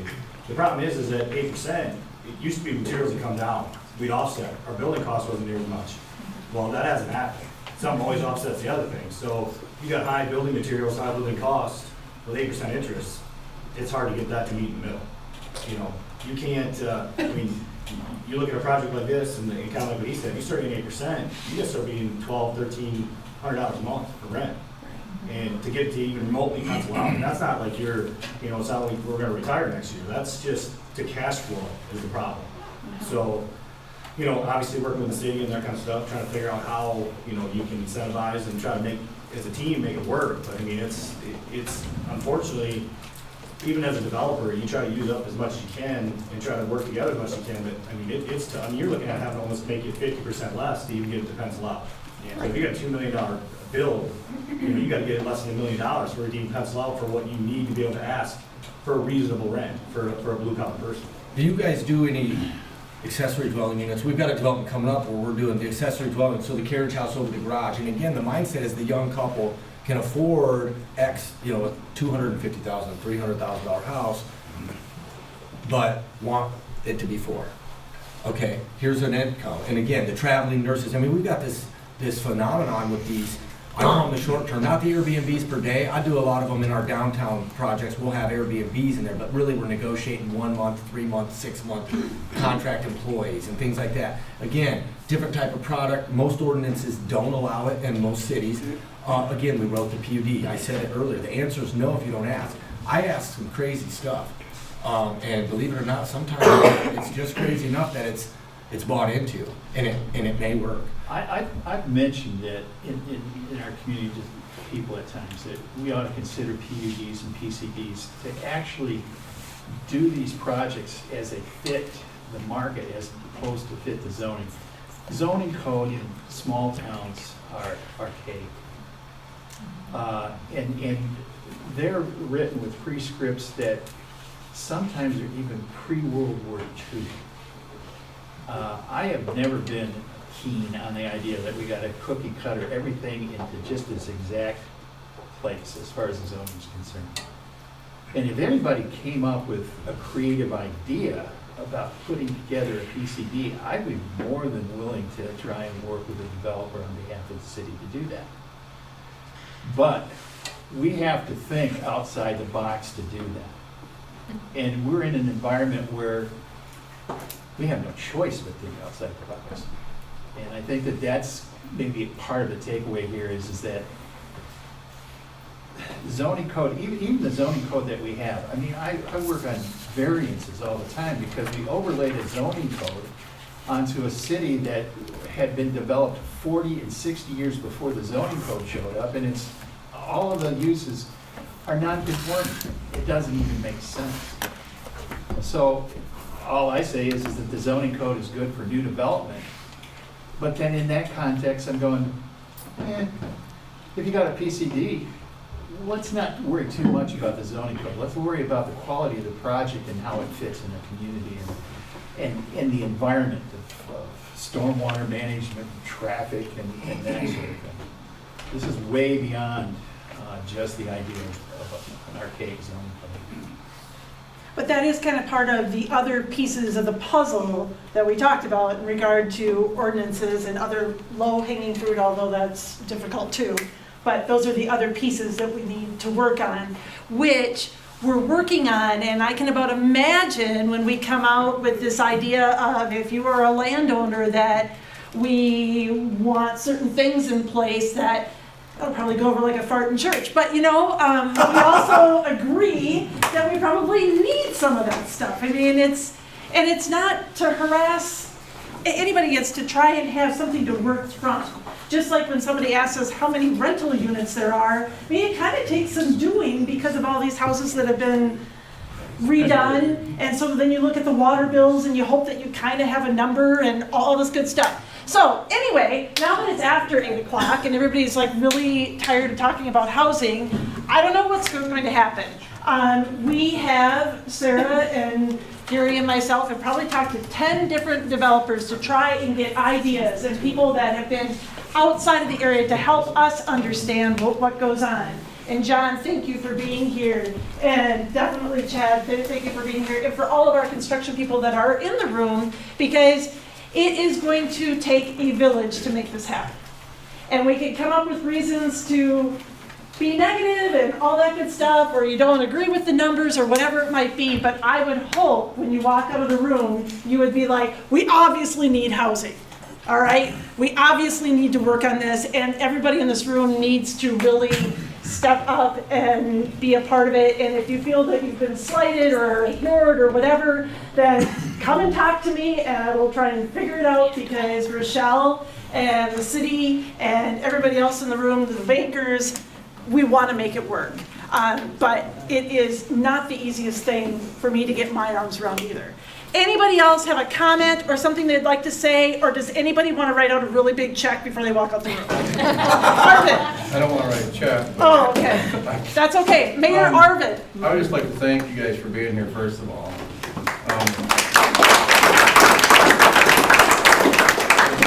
Very informational. A lot of good information that I didn't know a lot about. But on a more humorous note, we have several lenders here.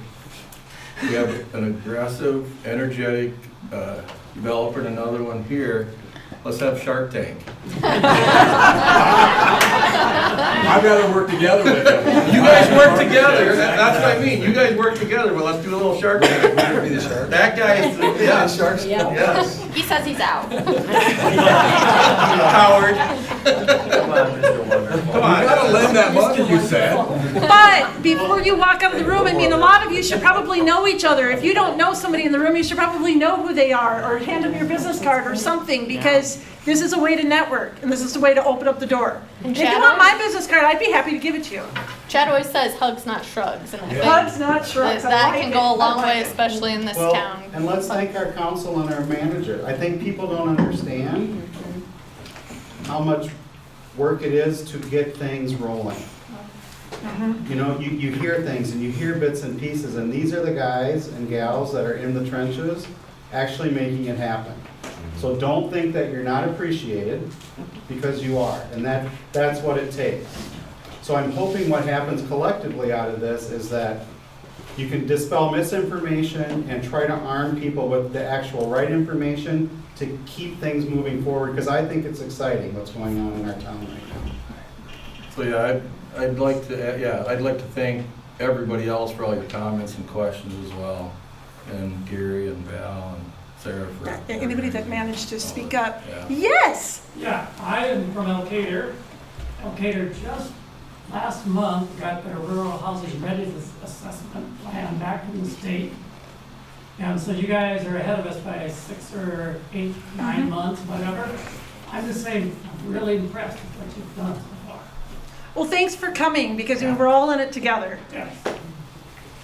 Appreciate that. As Dennis said, you know, all of our local banks are strong. We're very strong. We're all local people committed to the community, and we will entertain anything that is brought to the table and do whatever we can to, we all love this community.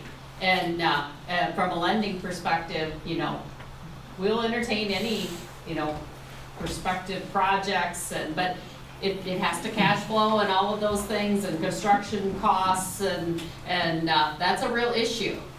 And it's not easy.